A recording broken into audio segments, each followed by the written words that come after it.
Okay, Hari Om. Welcome everybody to this finale session of the Bhagavad Gita Parayan and Satsang, which we've been holding for 2022, and this is actually the third year in succession that we are completing the Bhagavad Gita by the supreme grace of Lord Krishna. Mukam karoti vasalam bangum lakhyade yatkripadamaham paramanandam. There is no nothing more we can say other than the grace of Lord Krishna and also the hard work of so many people which has made this possible. So we acknowledge everybody's great effort towards making this a success. So thank you so much. And we also welcome Swamiji and also our speaker for today.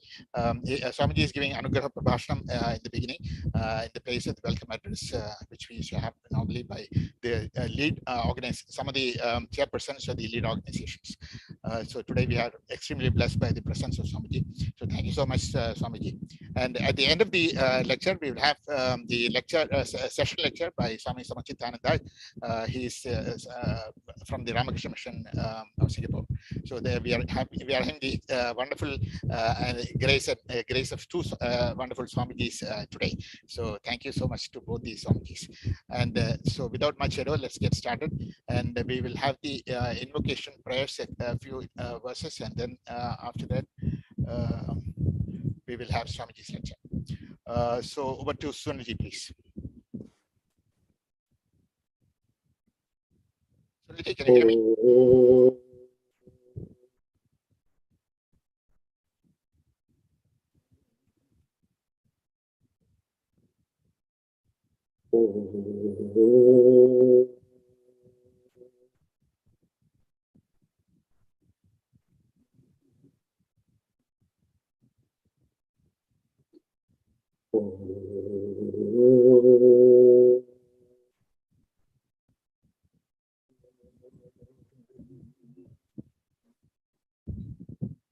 Om Sahana Vavatu Sahanau Bhunaktu Sahaviryam Karavavahai Tejasvinavathitamastu Ma Vidyushavahai. Om Shanti Shanti Shanti. Om Shuklam Bharadharam Vishnum Shashivarnam Chadurbhujam Prasannavadanam Dhyaye Sarvavighnopashantaye Saraswati Namastubhyam Varate Kamarupini Vidyarambham Karishyami Siddhirabhavatu me sata Sarvamangalamakalye Shive Sarvartha Sathike Sharanye Trambake Gauri Narayani Namostute Vasudeva Sutam Devam Kamsachanuramardanam Devaki Paramanandam Krishnam Vande Jagat Gurum. Thank you so much to Sunilji for the invocation prayers. And now we hand over the stage to Swamiji. Over to Swamiji, please. Hari Om. Salutations to everybody.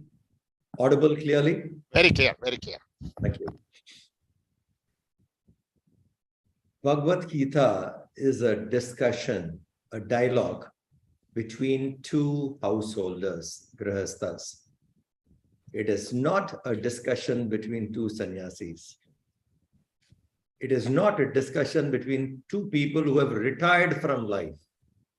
It is a discussion between two people who were in the middle of a battlefield. Soldiers, administrators, grihasthas, living in the world amidst of all responsibilities. To them, this knowledge is given. To them, this knowledge is given. So it is a dialogue between two soldiers. So I'm very, very happy that Hindu Endowment Board Singapore is continuing this Gita Jayanti celebration, even through the pandemic, you maintained it online. Congratulations, because that's a responsibility all of us have towards the Bhagavad Gita. The fourth chapter has a verse, the verse number 38, which says, Nahi jnanena sadrisham pavitram iha vidyate. Krishna tells Arjuna, in this world here, there is no pavitrata, there is no purifier, a better knowledge than this. And he who pursues this regularly, consistently, in due course of time, kalena vindati, in due course of time, he would attain absolute bliss. So the instruction there is so beautiful, saying, here in this world, there is no knowledge more sacred than this Bhagavad Gita. So we must keep this in mind, that this knowledge is so precious and it has reached us over a long journey. Please understand the journey of the knowledge. From Krishna to Arjuna. And that too, Krishna says it was first given by Ikshvaku to Manu, from sun, and it came down. So it's a very long journey. In the form of Gita, it came from Krishna to Arjuna. And that too, how many thousand years ago? Where people were not even having anything to write. It was all verbal. Later compiled into written. Probably in palmyra leaves, in rocks, in wood, in walls. And then to paper. So the knowledge has traveled 7,000-8,000 years minimum. How many wars? How many famines? How many droughts? How many floods? How many tsunamis? And yet this knowledge is preserved. A long journey it has taken, it has preserved. Truly, it is one of the most important knowledge. That's why Krishna says, Nahi jnanena sadrisham pavitram iha vidyate. There is nothing more sacred in this world than this knowledge. So you and I, by some grace, some past merits, somehow got access to this. Let us be grateful to that entire list of people, right from the beginning till now, who somehow maintained this knowledge and gave it to us. Our respect to them and our gratitude to them and our tribute to Gita would be, we practice Gita as best as we can. I'm not saying practice Gita, everything in the Gita. It would be hard, to start with. But whatever little we know, we must know to apply it immediately as best as we can. Because Bhagavan Krishna himself says, there is nothing more sacred here in this world than this knowledge. So respect this knowledge which we have received over a long journey. Our own life, a long journey. Aneka janma samprapta. After a long journey, we come across this knowledge. And this knowledge also traveled a long journey and has reached us. So keeping that gratitude in mind, we should do. For those regular students of Gita who have been studying Gita for a while, I'm not talking to the beginners. Beginners, it's a different instruction altogether. For those, and when I saw you on the screen, I saw most people have been very regular in the study of Gita. To you people, I have a suggestion. Because you have done enough Shravana. You have listened to enough lectures. So a lot of information has gone. Now when you read Gita, please don't read the commentary. Newcomers, beginners, newly initiated people should read the commentary. Those who have been already on the path, have read the Gita a couple of times, now don't read the commentary. Just read the verse. Understand the meaning of the verse. Your reflection upon it, your mananam upon it should be the commentary. What you reflect upon it. Because when you take only a verse and you start reflecting upon it, it gets deeper into you. When you keep reading commentary, then it becomes a long one you read. And so that's necessary for the beginners. And those who are already in it, just pick up a verse here and there. Read the verse, understand what the verse says, reflect upon it. Your reflection upon the verse is more important than information being fed into you.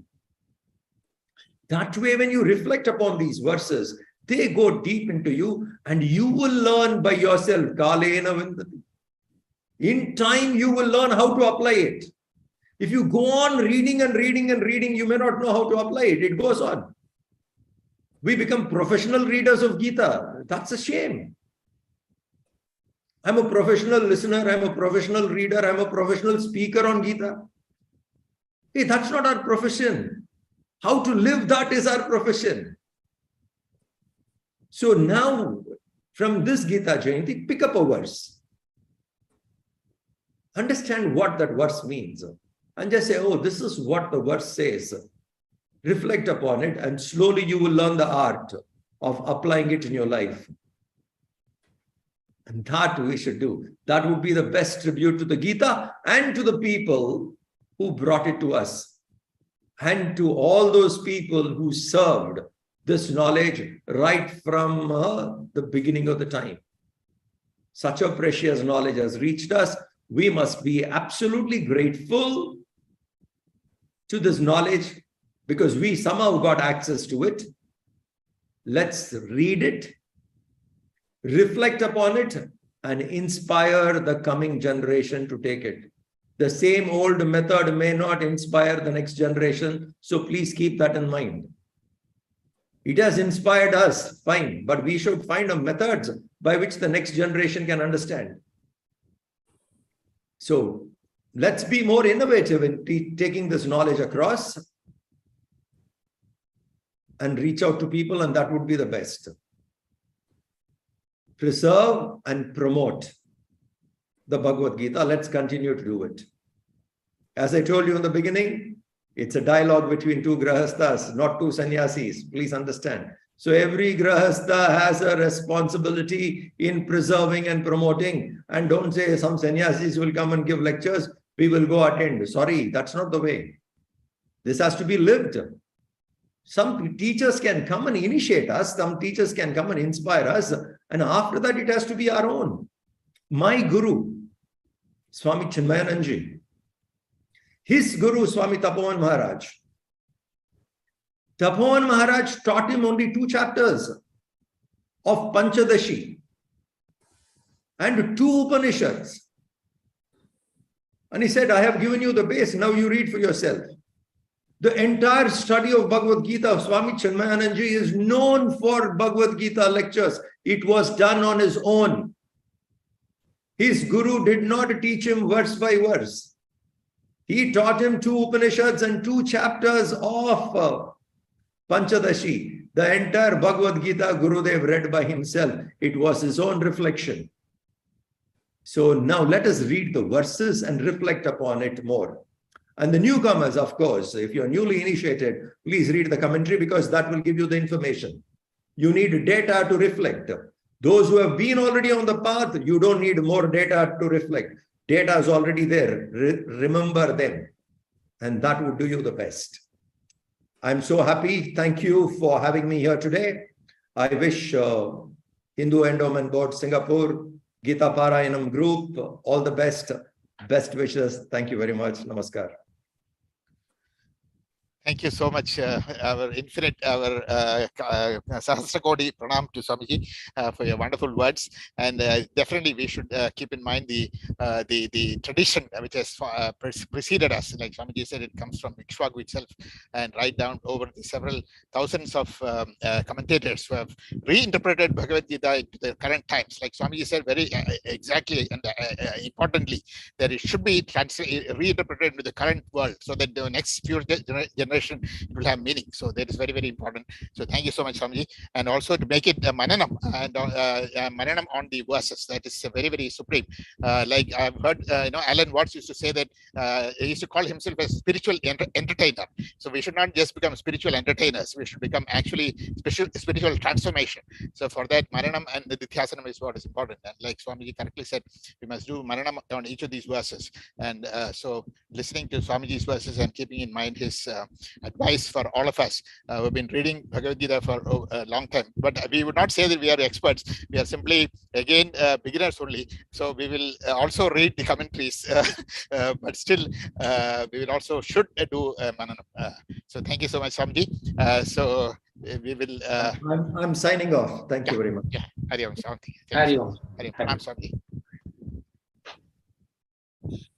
Okay, now, so again, expressing our thanks, gratitude to Swamiji, we will continue with the rest of the session.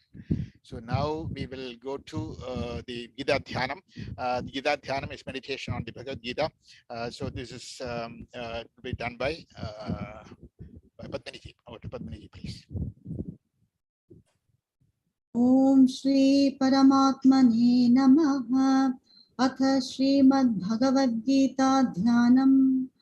Om Parthaya Pratibodhitam Bhagavata Narayanena Swayam Vyasena Grathitam Purana Munina Madhye Mahabharatam Advaitamrita Varshinim Bhagavatim Ashtadashadhyayinim Ambatvamanusandadhami Bhagavad Gite Bhavadveshinim Namostute Vyasa Vishala Buddhe Pullara Vindayata Patra Netra Yena Tvaya Bharata Taila Purnaha Prajvalito Jnanamaya Pradipaha Prapanna Parijataya Totra Vetraika Panaye Jnana Mudraya Krishnaya Gitamrita Duhe Namaha Sarvopanishado Gavo Dogdha Gopala Nandanaha Partho Vatsas Sudhir Bhokta Dugdham Gitamritam Mahat Vasudeva Sutam Devam Kamsachanuramardanam Devaki Paramanandam Krishnam Vande Jagadgurum Bhishmadrona Tata Jayadratha Jala Gandhara Nilotpala Shalyagrahavati Kripena Vahani Karnena Velakula Ashwathama Vikarna Ghora Makara Duryodhana Vartini Sotirna Khalu Pandavairana Nadi Kaivartaka Keshavaha Parasharya Vachas Saroja Mamalam Gitartha Gandhotkatam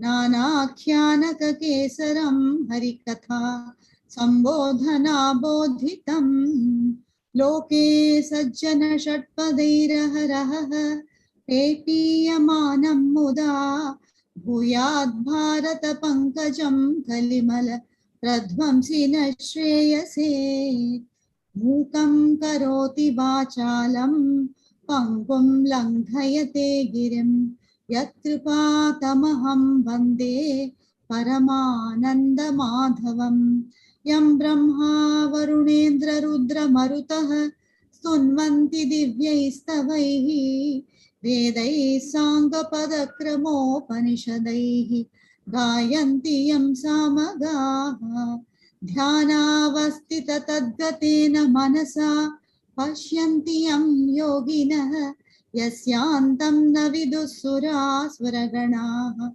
Devaya Tasmai Namaha. Thank you so much, Padmaniji, for the beautiful rendering of Gita Dhyanam. Now I will actually disable people to unmute themselves so that at the end of the only the co-hosts will be able to unmute themselves and speak and have their voice heard, because there can be disturbances. So now we have come to the actual Gita Parayan session for today. So today we will have 34 verses to be chanted, of which 2 verses will be repeated. And this will be starting with the verse 45 and ending in verse 78, the final verse of the Gita. And today's, and also please keep in mind, as always, every one of these slides which are being shown here will also have the meanings by different great masters of Bhagavad Gita, or great commentators of Bhagavad Gita. So we should always understand the meaning, then do manana, or do meditation on the Gita. Then only it becomes established in each one of us, like Swamiji said. So let us get started with the actual Gita Parayan. So this will be initially started by Sunilji and repeated by Patnaji. What is Sunilji and Patnaji?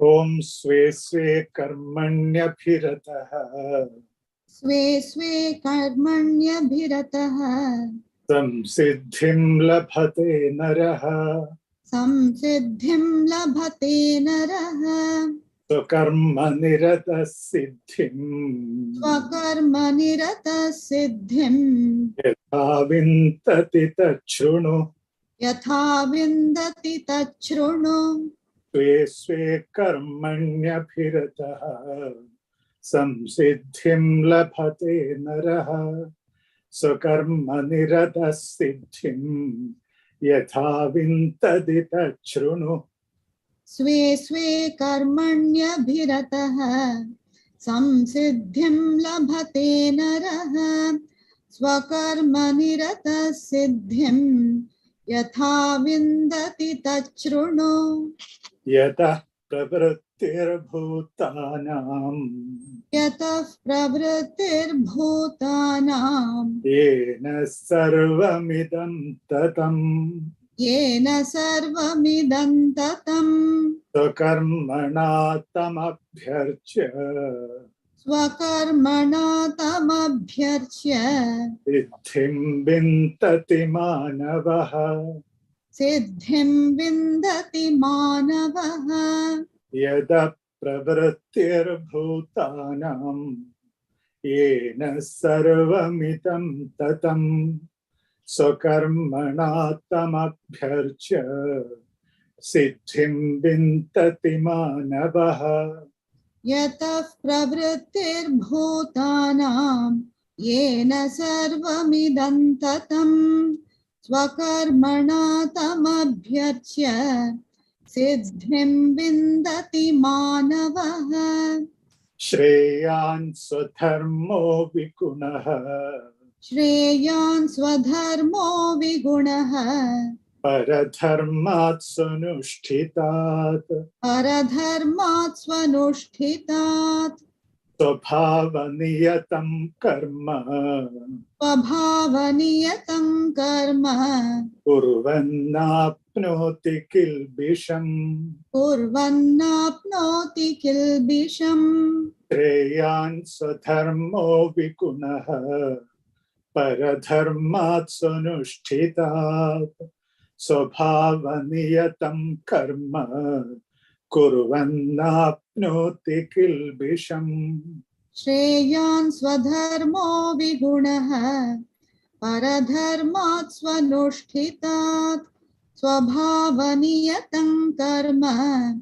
कुर्वन्नाप्नोति किल्बिषम् Sahajam Karma Kaunteya सहजं कर्म कौन्तेय Sadoshamapi na tyajet सदोषमपि न त्यजेत् Sarvarambhahi doshena सर्वारम्भा हि दोषेण Bhumenagnirirvavritaः धूमेनाग्निरिवावृताः Sahajam karma kaunteya Sadoshamapi na tyajet Sarvarambhahi doshena Dhumenagnirirvavritaः सहजं कर्म कौन्तेय सदोषमपि न त्यजेत् सर्वारम्भा हि दोषेण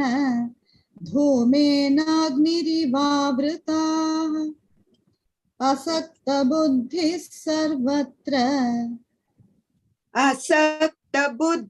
सर्वत्र जितात्मा विगतस्पृहः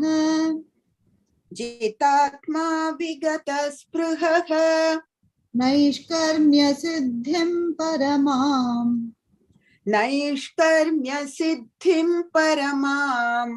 संन्यासेनाधिगच्छति असक्तबुद्धिः सर्वत्र जितात्मा विगतस्पृहः नैष्कर्म्यसिद्धिं परमां संन्यासेनाधिगच्छति असक्तबुद्धिः सर्वत्र जितात्मा विगतस्पृहः नैष्कर्म्यसिद्धिं परमां संन्यासेनाधिगच्छति सिद्धिं प्राप्तो यथा ब्रह्म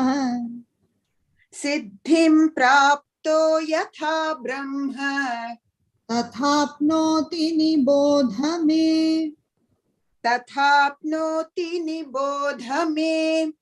समासेनैव कौन्तेय निष्ठा ज्ञानस्य या परा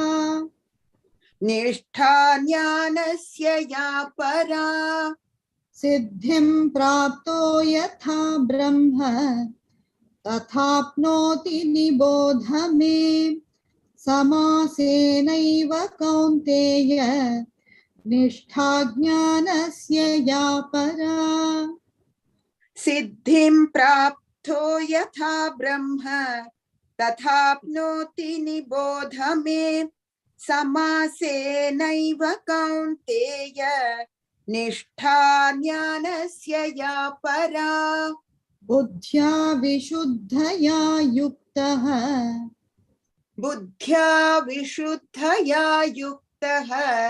धृत्यात्मानं नियम्य च शब्दादीन् विषयांस् त्यक्त्वा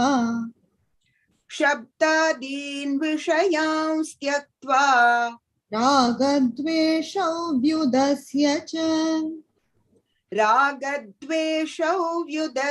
च बुद्ध्या विशुद्धया युक्तः धृत्यात्मानं नियम्य च शब्दादीन् विषयांस् त्यक्त्वा रागद्वेषौ व्युदस्य च बुद्ध्या विशुद्धया युक्तः धृत्यात्मानं नियम्य च शब्दादीन् विषयांस् त्यक्त्वा रागद्वेषौ व्युदस्य च विविक्तसेवी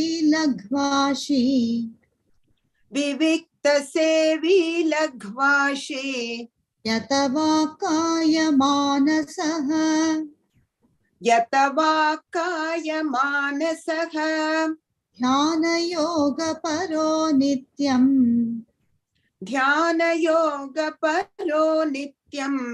वैराग्यं समुपाश्रितः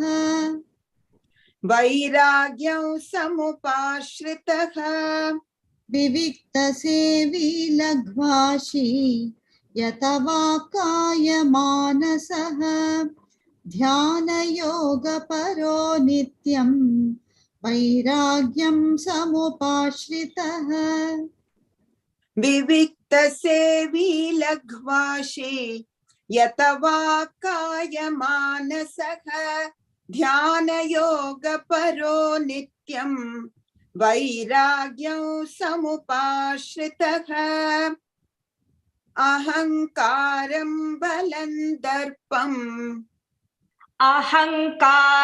बलं दर्पं Kamang krodham parigraham. Kamang krodham parigraham. Vimuchya nirmama shantaha. Vimuchya nirmama shantaha. Brahma bhuyaya kalpate. Brahma bhuyaya kalpate. Ahankaram balandarpam. Kamang krodham parigraham. Vimuchya nirmama shantaha. Brahma bhuyaya kalpate. Ahankaram balandarpam. Kamang krodham parigraham. Vimuchya nirmama shantaha. Brahma bhuyaya kalpate. Brahma bhutah prasannatma. Brahma bhutah prasannatma. Na shochati na kankshati. Na shochati na kankshati. Samas sarveshu bhuteshu. Samas sarveshu bhuteshu. Madbhaktil labhate param. Madbhaktim labhate param. Brahma bhutah prasannatma. Na shochati na kankshati. Samas sarveshu bhuteshu. Madbhaktil labhate param. Brahma bhutah prasannatma. Na shochati na kankshati. Samas sarveshu bhuteshu. Madbhaktim labhate param. Bhaktya mamabhijanati. Bhaktya mamabhijanati. Yavan yaschasmi tattvataha. Yavan yaschasmi tattvataha. Tato man tattvato jnatva. Tato man tattvato jnatva. Vishate tadanantaram. Vishate tadanantaram. Bhaktya mamabhijanati. Yavan yaschasmi tattvataha. Tato man tattvato jnatva. Vishate tadanantaram. Bhaktya mamabhijanati. Yavan yaschasmi tattvataha. Tato man tattvato jnatva. Vishate tadanantaram. Sarvakarmanyapi sada. Sarvakarmanyapi sada. Kurvano madvyapashrayaha. Kurvano madvyapashrayaha. Matprasadadavapnoti. Matprasadadavapnoti. Shashvatam padamavyayam. Shashvatam padamavyayam. Sarvakarmanyapi sada. Kurvano matvyapashrayaha. Matprasadadavapnoti. Shashvatam padamavyayam. Sarvakarmanyapi sada. Kurvano madvyapashrayaha. Matprasadadavapnoti. Shashvatam padamavyayam. Chetasa sarvakarmani. Chetasa sarvakarmani. Mayi sanyasya matparaha. Mayi sanyasya matparaha. बुद्धियोगमुपाश्रित्य बुद्धियोगमुपाश्रित्य मच्चित्तः सततं भव मच्चित्तः सततं भव चेतसा सर्वकर्माणि मयि सन्न्यस्य मत्परः बुद्धियोगमुपाश्रित्य मच्चित्तः सततं भव चेतसा सर्वकर्माणि मयि सन्न्यस्य मत्परः बुद्धियोगमुपाश्रित्य मच्चित्तः सततं भव मच्चित्तः सर्वदुर्गाणि मच्चित्तः सर्वदुर्गाणि मत्प्रसादात् तरिष्यसि मत्प्रसादात् तरिष्यसि अध चेत्त्वमहङ्कारात् अथ चेत्त्वमहङ्कारात् न श्रोष्यसि विनक्ष्यसि न श्रोष्यसि विनक्ष्यसि मच्चित्तः सर्वदुर्गाणि मत्प्रसादात् तरिष्यसि अध चेत्त्वमहङ्कारात् न श्रोष्यसि विनक्ष्यसि मच्चित्तः सर्वदुर्गाणि मत्प्रसादात् तरिष्यसि अथ चेत्त्वमहङ्कारात् न श्रोष्यसि विनक्ष्यसि यदहङ्कारमाश्रित्य यदहङ्कारमाश्रित्य न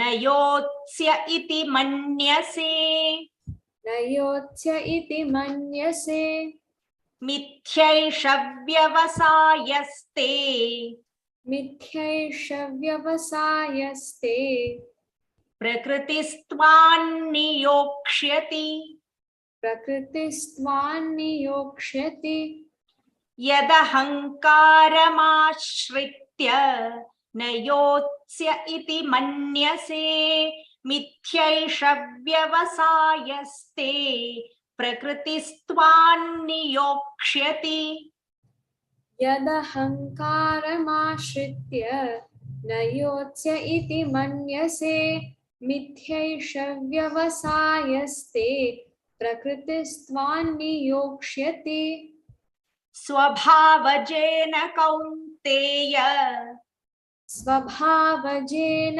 कौन्तेय निबद्धस्वेन कर्मणा निबद्धस्वेन कर्मणा कर्तुन्नेच्छसि यन्मोहात् कर्तुं नेच्छसि यन्मोहात् करिष्यस्य वशोऽपि तत् करिष्यस्य वशोऽपि तत् स्वभावजेन कौन्तेय निबद्धस्वेन कर्मणा कर्तुन्नेच्छसि यन्मोहात् करिष्यस्य वशोऽपि तत् स्वभावजेन कौन्तेय निबद्धस्वेन कर्मणा कर्तुं नेच्छसि यन्मोहात् करिष्यस्य वशोऽपि तत् ईश्वरः सर्वभूतानां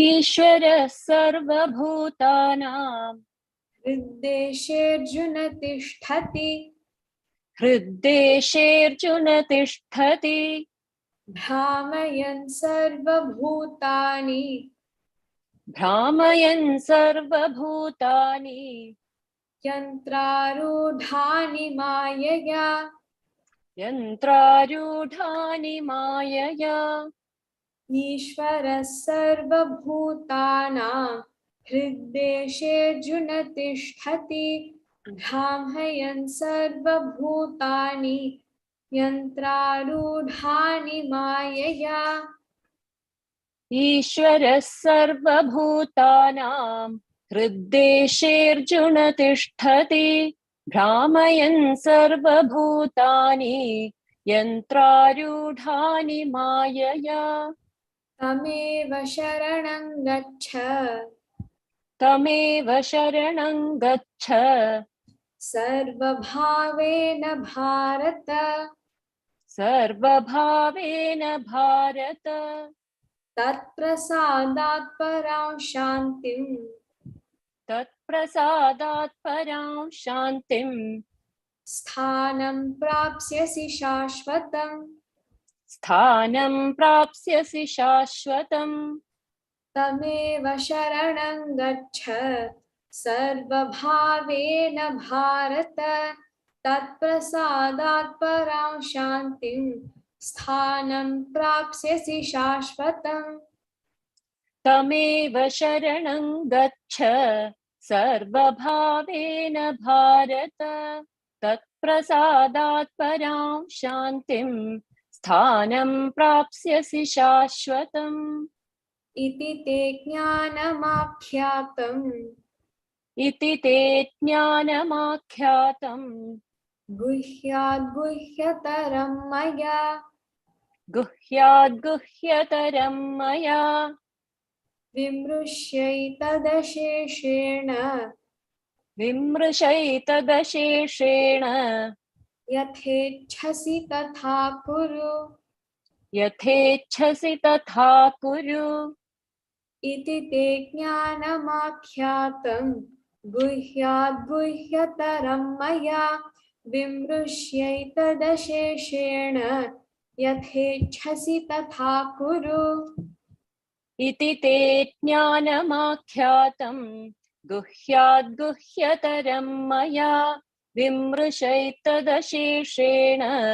यथेच्छसि तथा कुरु सर्वगुह्यतमं भूयः सर्वगुह्यतमं भूयः शृणु मे परमौ वचः शृणु मे परमौ वचः इष्टोऽसि मे दृढमिति इष्टोऽसि मे दृढमिति ततो वक्ष्यामि ते हितम् ततो वक्ष्यामि ते हितम् सर्वगुह्यतमं भूयः शृणु मे परमौ वचः इष्टोऽसि मे दृढमिति ततो वक्ष्यामि ते हितम् सर्वगुह्यतमं भूयः शृणु मे परमौ वचः इष्टोऽसि मे दृढमिति ततो वक्ष्यामि ते हितम् मन्मना भव मद्भक्तः मन्मना भव मद्भक्तः मद्याजी मां नमस्कुरु मद्याजी मां नमस्कुरु मामे वैष्यसि सत्यन्ते मामे वैष्यसि सत्यन्ते प्रतिजाने प्रियोऽसि मे प्रतिजाने प्रियोऽसि मे मन्मना भव मद्भक्तः मद्याजी मां नमस्कुरु मामे वैष्यसि सत्यन्ते प्रतिजाने प्रियोऽसि मे मन्मना भव मद्भक्तः मद्याजी मां नमस्कुरु मामे वैष्यसि सत्यन्ते प्रतिजाने प्रियोऽसि मे सर्वधर्मान् परित्यज्य सर्वधर्मान् परित्यज्य मामेकं शरणं व्रज मामेकं शरणं व्रज अहं त्वा सर्वपापेभ्यः अहं त्वा सर्वपापेभ्यः मोक्षयिष्यामि मा शुचः मोक्षयिष्यामि मा शुचः सर्वधर्मान् परित्यज्य मामेकं शरणं व्रज अहं त्वा सर्वपापेभ्यः मोक्षयिष्यामि मा शुचः सर्वधर्मान् परित्यज्य मामेकं शरणं Vraj aham tva sarva papebhyah mokshayishyami ma shuchah. सर्वधर्मान् परित्यज्य सर्वधर्मान् परित्यज्य मामेकं शरणं व्रज मामेकं शरणं व्रज अहं त्वा सर्वपापेभ्यः अहं त्वा सर्वपापेभ्यः मोक्षयिष्यामि मा शुचः मोक्षयिष्यामि मा शुचः। सर्वधर्मान् परित्यज्य मामेकं शरणं व्रज अहं त्वा सर्वपापेभ्यः मोक्षयिष्यामि मा शुचः सर्वधर्मान् परित्यज्य मामेकं शरणं व्रज अहं त्वा सर्वपापेभ्यः मोक्षयिष्यामि मा शुचः। इदं ते नातपस्काय इदं ते नातपस्काय ना भक्ताय कदाचन ना भक्ताय कदाचन न चाशुश्रूषवे वाच्यम् न चाशुश्रूषवे वाच्यम् न च मायोऽभ्यसूयति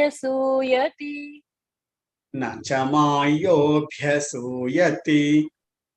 इदं ते नातपस्काय ना भक्ताय कदाचन न चाशुश्रूषवे वाच्यम् न च मायोऽभ्यसूयति इदं ते नातपस्काय नाभक्ताय कदाचन न चाशुश्रूषवे वाच्यम् न च मायोऽभ्यसूयति।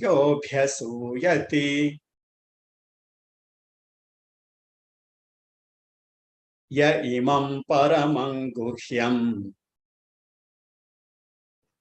य इमं परमं गुह्यं मद्भक्तेष्वभिधास्यति मद्भक्तेष्वभिधास्यति भक्तिं मयि परां कृत्वा भक्तिं मयि परां कृत्वा मामे वैष्यत्य संशयः मामे वैष्यत्य संशयः। य इमं परमं गुह्यं मद्भक्तेष्वभिधास्यति भक्तिं मयि परां कृत्वा मामे वैष्यत्य संशयः। य इमं परमं गुह्यं मद्भक्तेष्वभिधास्यति भक्तिं मयि परां कृत्वा मामे वैष्यत्य संशयः।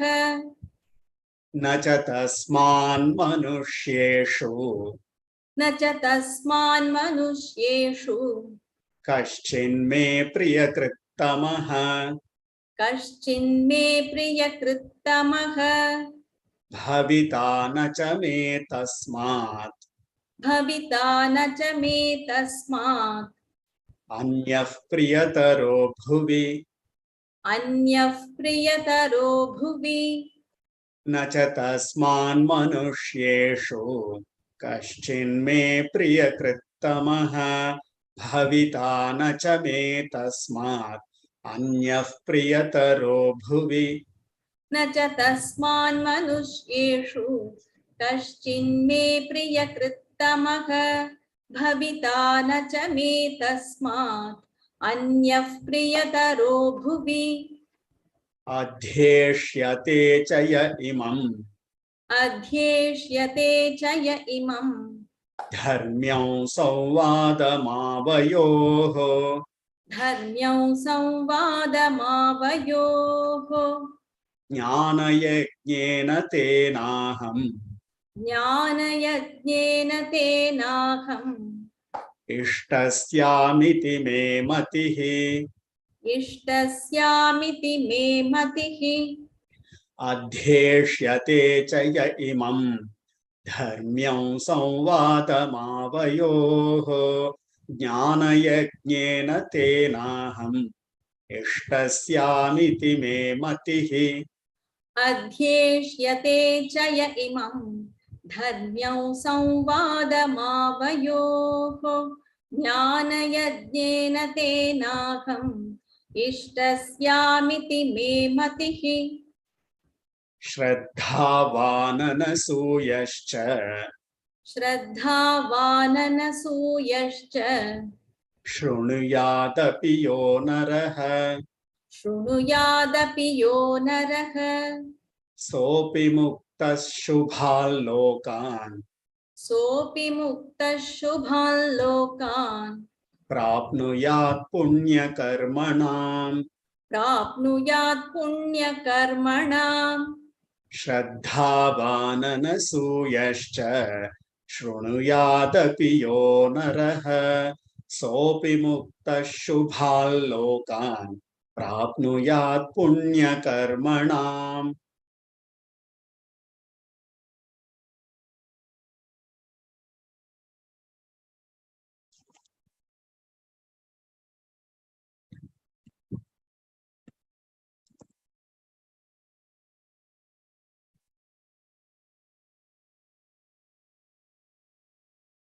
I think they got frozen. I think their line got frozen. I think. Shraddhavan. You can just repeat it once again. I will repeat.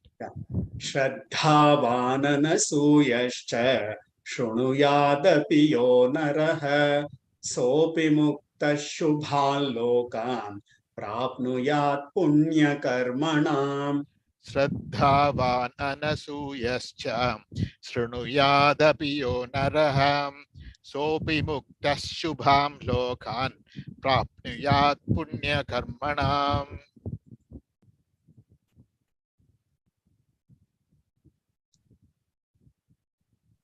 Should I chant? Umaji. You can chant. You can continue. Yeah.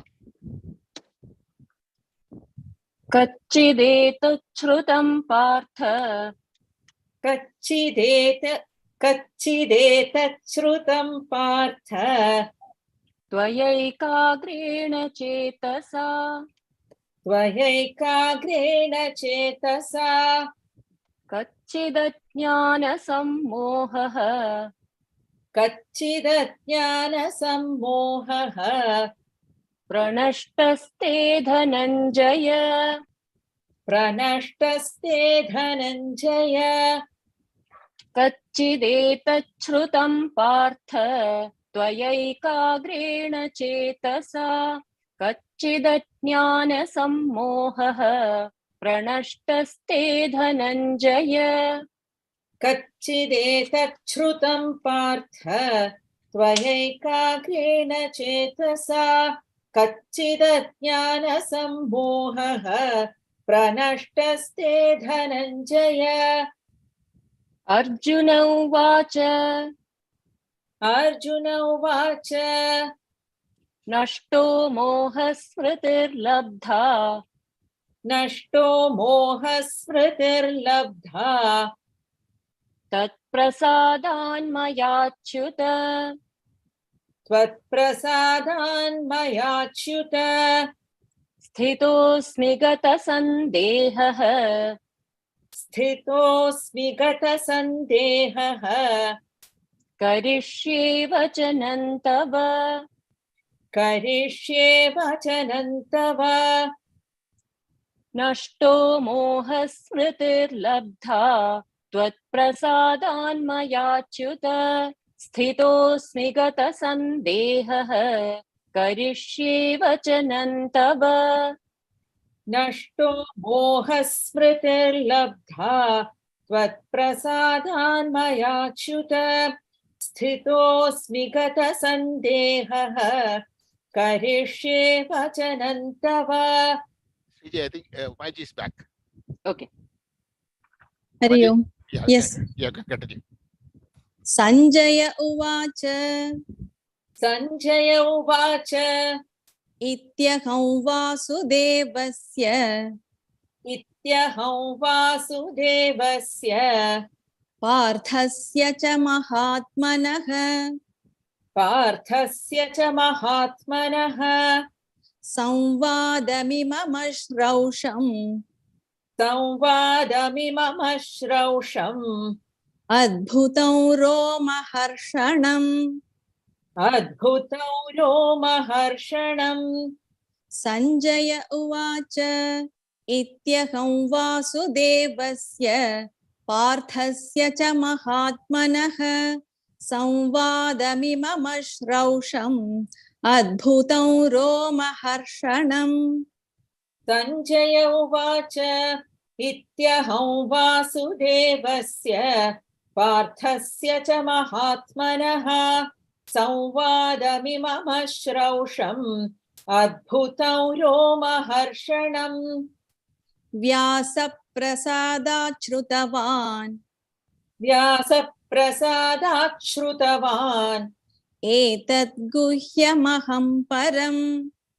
एतद् गुह्यमहं परम् योगै योगेश्वरात् कृष्णात्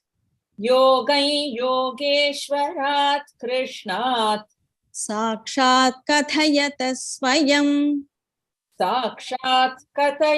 स्वयं व्यासप्रसादात् श्रुतवान् एतद् गुह्यमहं परम् योगै योगेश्वरात् कृष्णात् साक्षात् कथयत स्वयं व्यासप्रसादात् श्रुतवान् एतत् गुह्यमहं परम् योगै योगेश्वरात् कृष्णात् साक्षात् कथयत स्वयं राजन् संस्मृत्य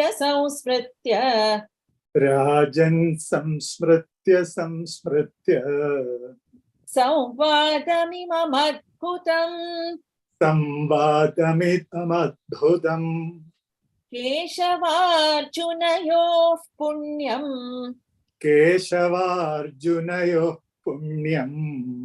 हृष्यामि च मुहुर्मुहुः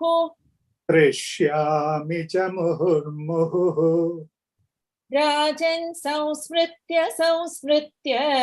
संवादमिममद्भुतम् केशवार्जुनयोः पुण्यम् हृष्यामि च मुहुर्मुहुः राजन् संस्मृत्य संवादमिममद्भुतम् केशवार्जुनयोः पुण्यम् हृष्यामि च मुहुर्मुहुः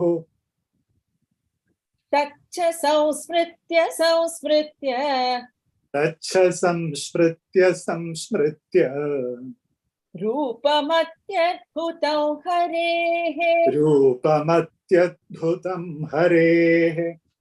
विस्मयो मे महान् राजन्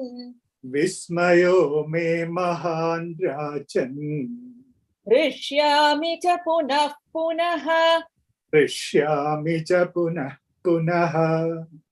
तच्च संस्मृत्य रूपमत्यद्भुतं हरेः विस्मयो मे महान् राजन् हृष्यामि च पुनः तच्च संस्मृत्य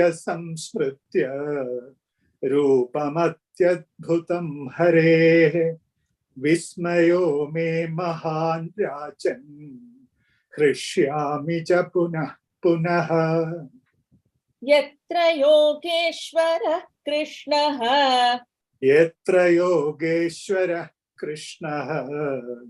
यत्र पार्थो धनुर्धरः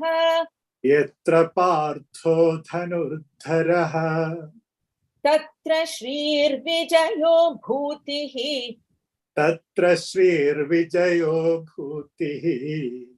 ध्रुवा नीतिर्मतिर्मम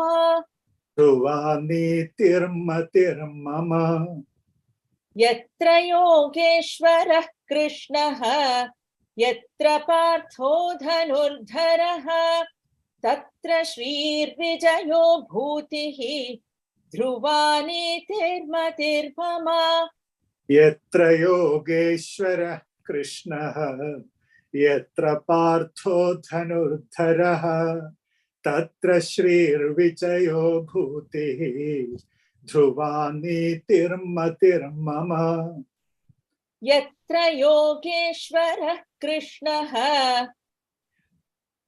यत्र योगेश्वरः कृष्णः यत्र पार्थो धनुर्धरः यत्र पार्थो धनुर्धरः तत्र श्रीर्विजयो भूतिः तत्र श्रीर्विजयो भूतिः ध्रुवानीतिर्मतिर्मम ध्रुवानीतिर्मतिर्मम यत्र योगेश्वरः कृष्णः यत्र पार्थो धनुर्धरः तत्र श्रीर्विजयो भूतिः ध्रुवानीतिर्मतिर्मम यत्र योगेश्वरः कृष्णः यत्र पार्थो धनुर्धरः तत्र श्रीर्विजयो भूतिः ध्रुवानीतिर्मतिर्मम ॐ तत्सत् इति श्रीमद्भगवद्गीतासु उपनिषत्सु ब्रह्मविद्यायां योगशास्त्रे श्रीकृष्णार्जुनसंवादे मोक्षसंन्यासयोगो नाम 18-ओऽध्यायः। वसुदेवसुतं देवं कंसचाणूरमर्दनं देवकी परमानन्दं कृष्णं वन्दे जगद्गुरुम्. So finally, we have come by the supreme grace of Lord Krishna. We have come to the end of the Bhagavad Gita chanting, and as always, the meanings which are given in the earlier slides are from the great Gita commentators with the abbreviations as below. Swami Chinmayananda Ji, Swami Dayananda Ji, Swami Gambhirananda, George Feuerstein, Swami Vireshwarananda, Ekanath Ishwaran, Dr. Radhakrishnan, Swami Rama, Yuvan Maskaro, Dr. A.G. Krishnavariyar, Mukundananda, Swami Shivananda Ji, Swami Sri Nataraja Guru, such great, wonderful saints like Swami Mutananda Ji said. These are all the great saints who have actually interpreted, the great saints and academicians who have interpreted the Gita into current times. So it's very important for us to understand the Gita from different perspectives so that our understanding gets deeper and more established. So now we move over to the Gita Mahatmyam. So this will be done by Veeraji. Unmute. Sorry. ॐ अथ गीता माहात्म्यं गीताशास्त्रमिदं पुण्यं यः पठेत् प्रयतः पुमान् विष्णोः पदमवाप्नोति भयशोकादिवर्जितः गीताध्ययनशीलस्य प्राणायामपरस्य च नैव सन्ति हि पापानि पूर्वजन्म कृतानि च मलनिर्मोचनं पुंसां जलस्नानन्दिने दिने सकृद्गीतांभसि स्नानं संसारमलनाशनं गीता सुगीता कर्तव्या किमन्यैः शास्त्रविस्तरैः या स्वयं पद्मनाभस्य मुखपद्माद् विनिसृता भारतामृतसर्वस्वं विष्णोर्वक्त्राद् विनिसृतं गीता गङ्गोदकं पीत्वा पुनर्जन्म न विद्यते सर्वोपनिषदो गावः दोग्धा गोपालनन्दनः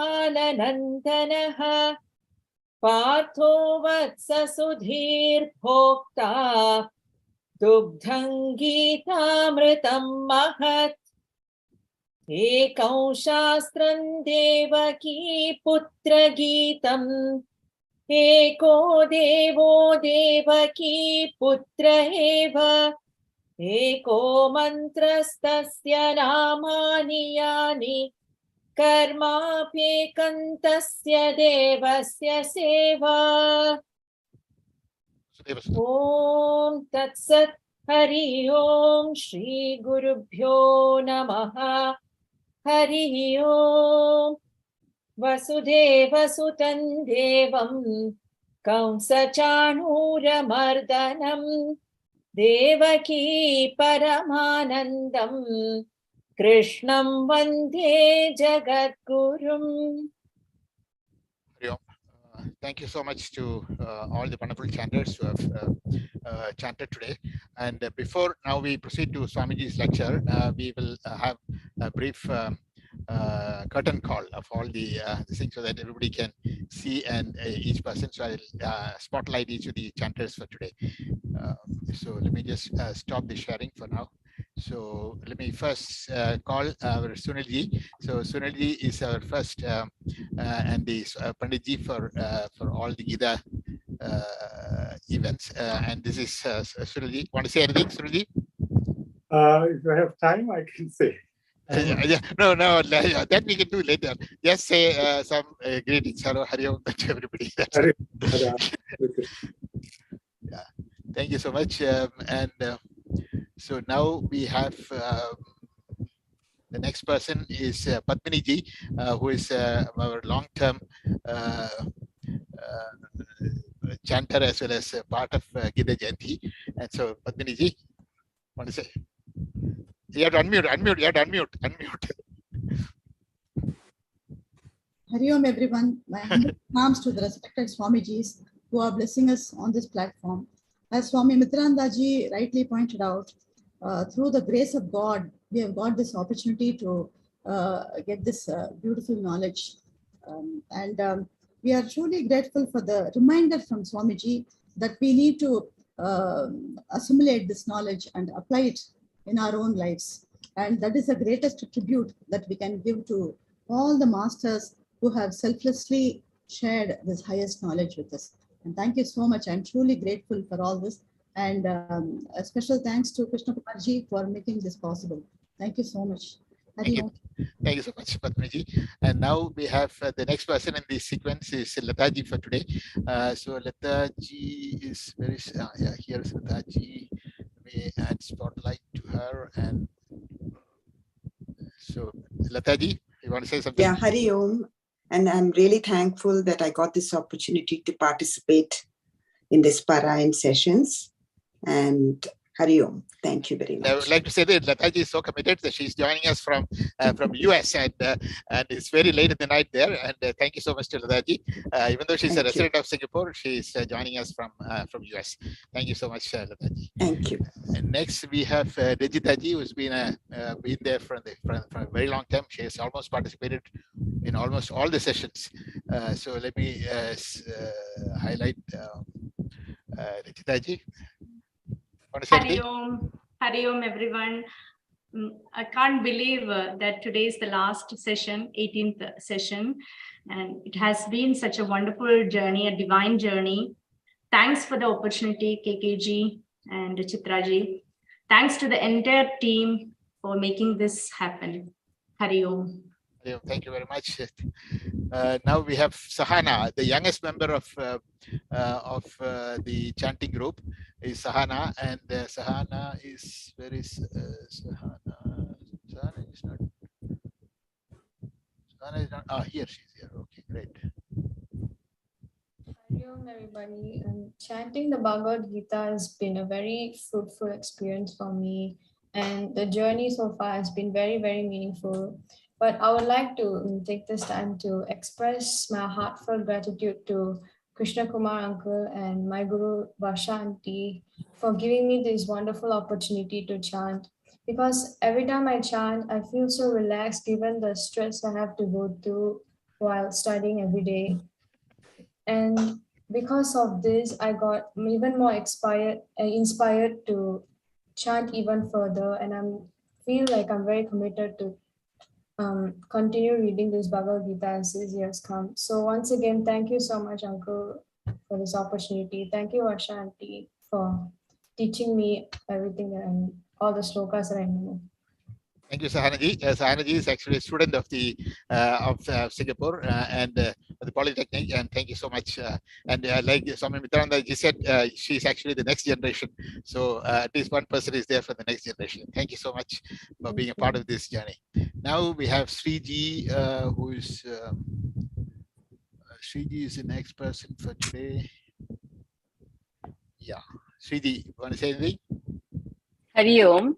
I feel this opportunity itself comes only to the blessed ones. So feeling very blessed that we have this opportunity, and of course, people like Krishna Kumar ji have been the conduit for these opportunities, and just deep gratefulness to all my gurus, my parents, and everybody who's been involved in this journey. I think we are all in that journey, and we are all at different levels in this journey, and just deep gratitude for being able to be here. Thank you. Thank you so much, Sriji. And unfortunately, she's moving over to Australia for next year. So if it is online, this will continue to have her again, hopefully. Of course. Yeah. Now we have Sri Hariji. They're not the male members are less as always in chanting. So Sri Hari is one of our pillars of main pillars, I would say. Sri Hariji. Hari Om everyone. I'd like to thank from deep of my heart to Krishna Kumar ji and Chitra ji for giving me this wonderful opportunity. And every week, the satsang that is happening, the amount of knowledge that I gain is immense. My pranams to all of you. Thank you so much. Thanks so much, Sri Hariji. Next, we have Umaji. Umaji.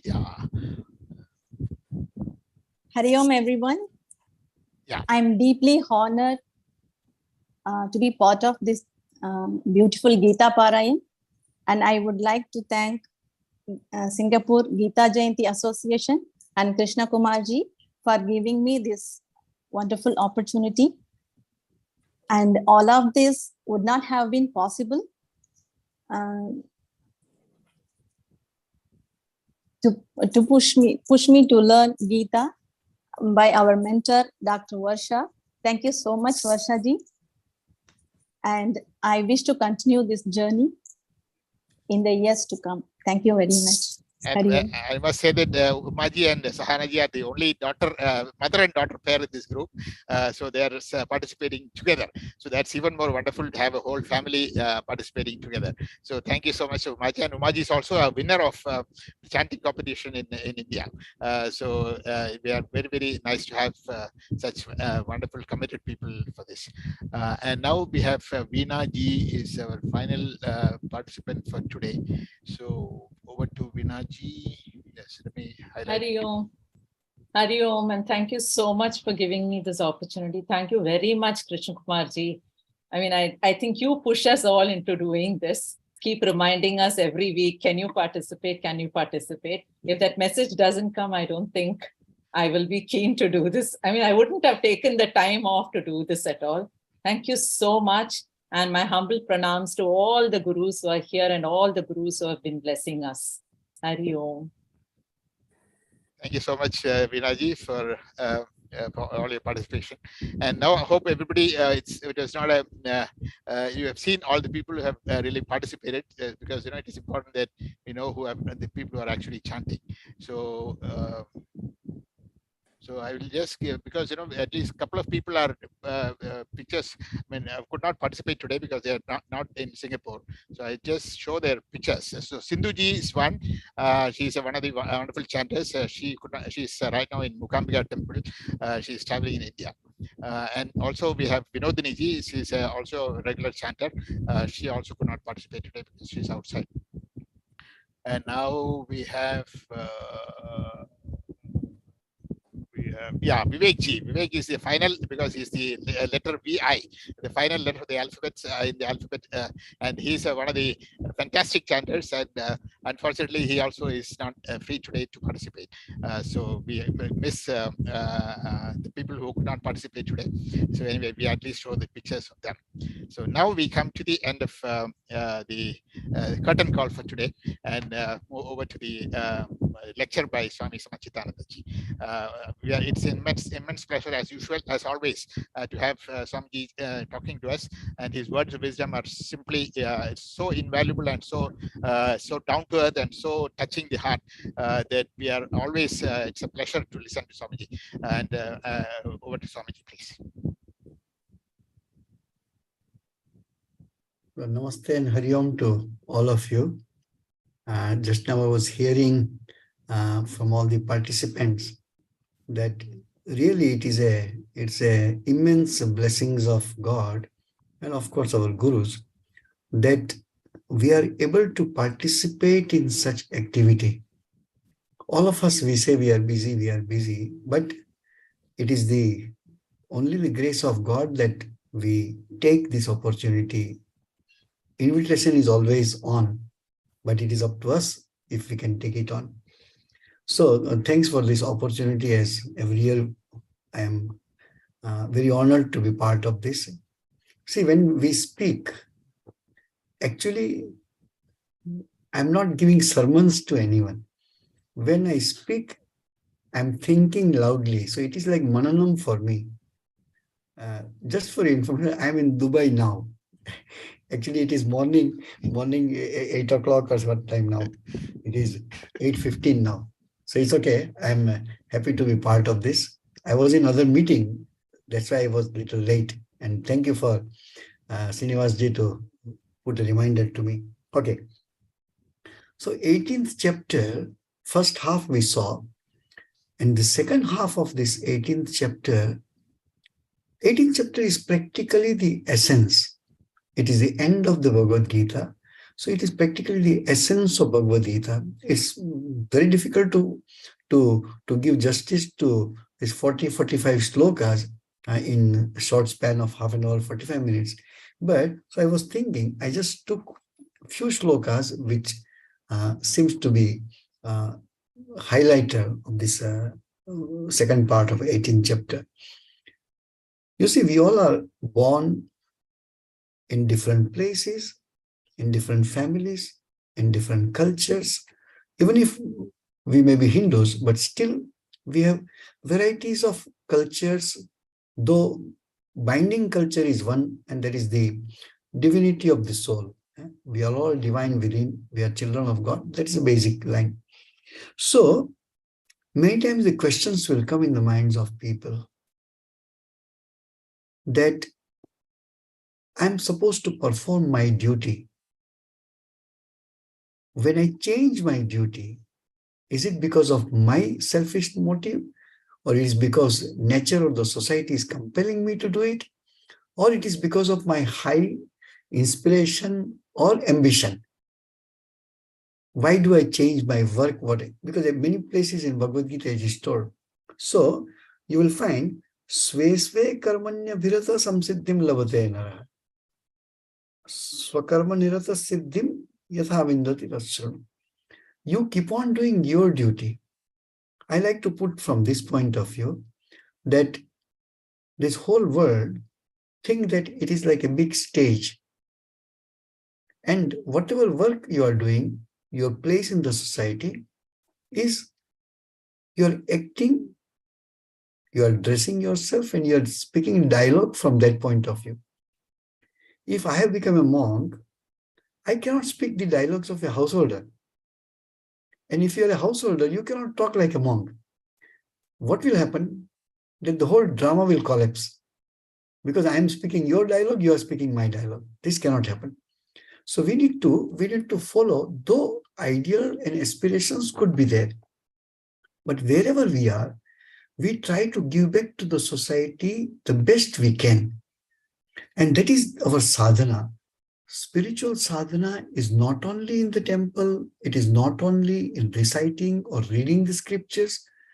The sadhana is your day-to-day life and your attitude towards others. You consider yourself divine, you consider others also divine. You serve others the way you can.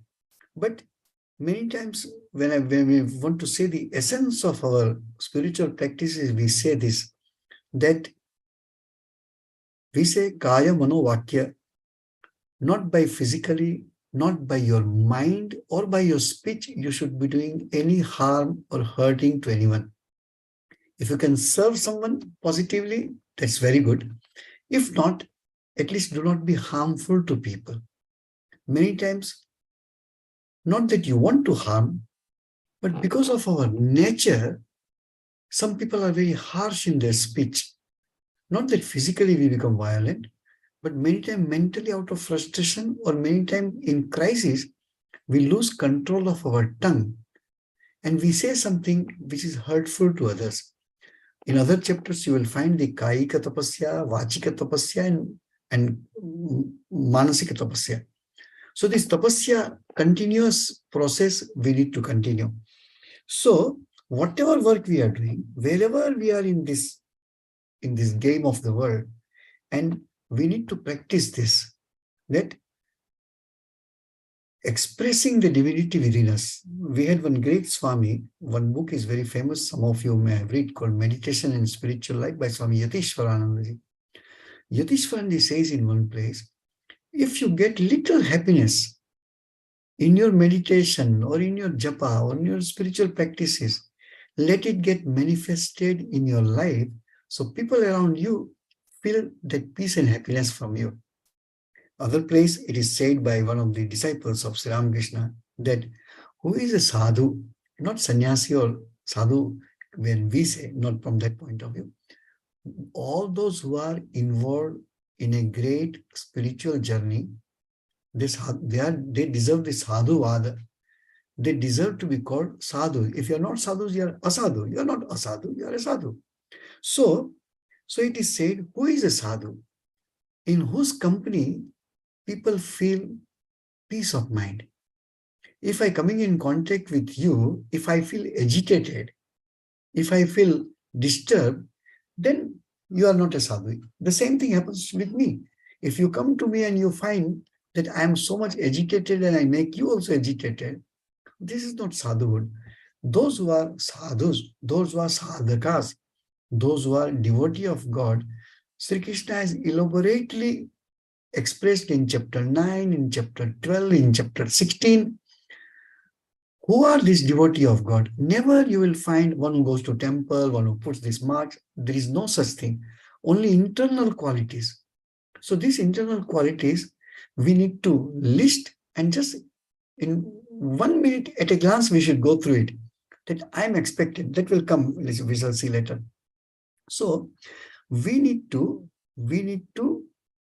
be attentive to the teachings. We are chanting Bhagavad Gita, we are reading Bhagavad Gita, we are hearing Bhagavad Gita, but just now one of the participants told that it is all about inculcating these values in my life. I may be a scholar of Bhagavad Gita, but I may not be practicing any virtues of Bhagavad Gita, values of Bhagavad Gita. But it is a great person who is not a scholar, but has taken few qualities of a devotee and is trying to inculcate in their life. So practicing is the final goal. It is not scholarship of Bhagavad Gita.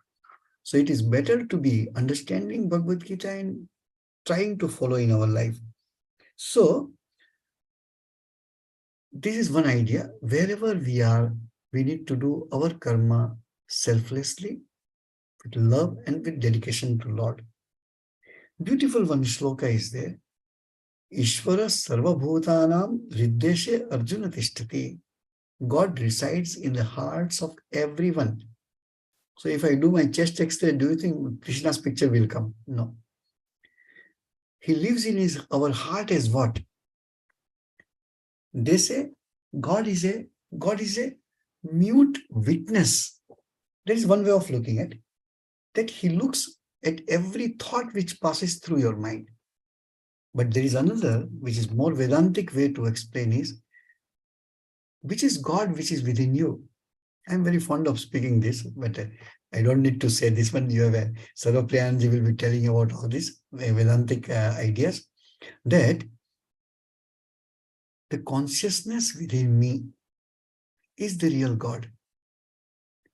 There is no form involved here. There is no name involved here. It is the same consciousness is within me, which Swami Vivekananda says it's a divinity within you. To realize that divinity is all about religion. Remaining is all book learning and business. To realize this divinity, Shankaracharya many times in his Bhashya says, there is no other way of salvation, there is no other way to realize the truth other than reflecting within and find out that you are that consciousness beyond this body and mind. Even when your body and mind sleeps, you are always awakened. You never sleep. A soul never sleeps. Who is that about which Shankaracharya very clearly says? If you see the Prata Parabrahma Stotram, in the first stanza itself, Shankaracharya writes, Yat swapna jagara susuptyam avaiti nityam tad brahma nishkalamaham nacha bhuta sangha. I am not the psychophysical body, that which goes through these three states of waking, dream, and deep sleep continuously. I am that consciousness. Actually, the consciousness doesn't go through this state. These three states are happening, and consciousness is always the witness of that. So let's say Vedantic interpretation, but God resides in our heart. God resides in the heart of everyone, irrespective of race, religion, sex, anything. So we must, that's why in Hinduism, when we say namaste to people, actually we are bowing down to that God who is within you. I don't need to look at your face. I don't need to look at your race, religion, anything. I recognize the divinity within you, and the divinity I bow down to. So this idea is there in Bhagavad Gita, that Lord sits in your heart and makes you do what you do. Now you become an instrument in the hand of God, or you put your ego into it and behave with your vasanas and desires. So to follow the instructions given in the Bhagavad Gita, to try to inculcate the internalizing values of Bhagavad Gita, which makes us a better person, which makes us more closer to God. In one shloka, Sri Krishna says this. We many times say we do a lot of activities, we do pujas and archanas and chantings and reading and all that. Sri Krishna doesn't say specifically these things. So he generalizes the thing. Bhagavad Gita is not a prescription. Bhagavad Gita is a manual and guidelines. You interpret the guidelines. Which particular food is tamasika food, he doesn't say. You decide. Which is tamasika for which is rajasika, which is sattvika. It doesn't take the name of the food, but the quality of the food, which makes it either sattvic, rajasic, or tamasic. In the same way, here he says, how you are going to live your life? Man manabhava. Your mind has to be dedicated to God. How a mind which is dedicated to God can be involved in that which is not divine or which is worldly? So more and more worldliness goes away from us. We become more and more closer to God. The more and more you go away from the one direction, you are going closer to the opposite direction automatically. So all your renunciation and vairagyam and all these statements and qualities are not negative, are telling you to go towards God. When you walk, what happens? With your feet, you're pushing the ground behind and you're going forward. So you're pushing the ground is same thing as going forward. So in the same way, man manabhavama, you fix your mind on me. In Bhagavatam, there is a beautiful line which says, Tasmat kenapi upayena mana Krishna niveshayet. Whichever way you like. There is no compulsion. But your mind has to be dedicated to the Lord. Mad bhakto bhava. This bhava word is for everything. Man mana bhava, mad bhakto bhava, mad yaji bhava, mam namaskuru.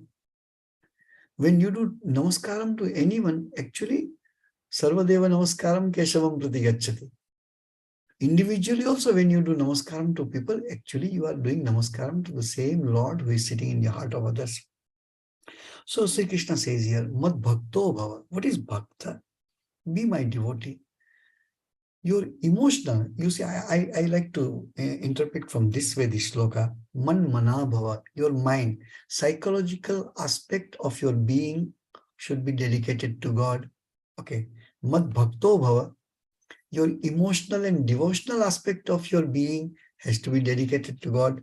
Mad yaji bhava, yajanam is a karma. So whatever karma you are doing, see that that also is dedicated to God. Mam namaskuru. There's a beautiful line comes in Ramcharitmanas where Tulsidas ji writes that if God resides in everybody's heart, with whom I should fight, with whom I should quarrel, because everybody is God in ultimately. I'm just forgetting immediately the line, but it says like this, that Nija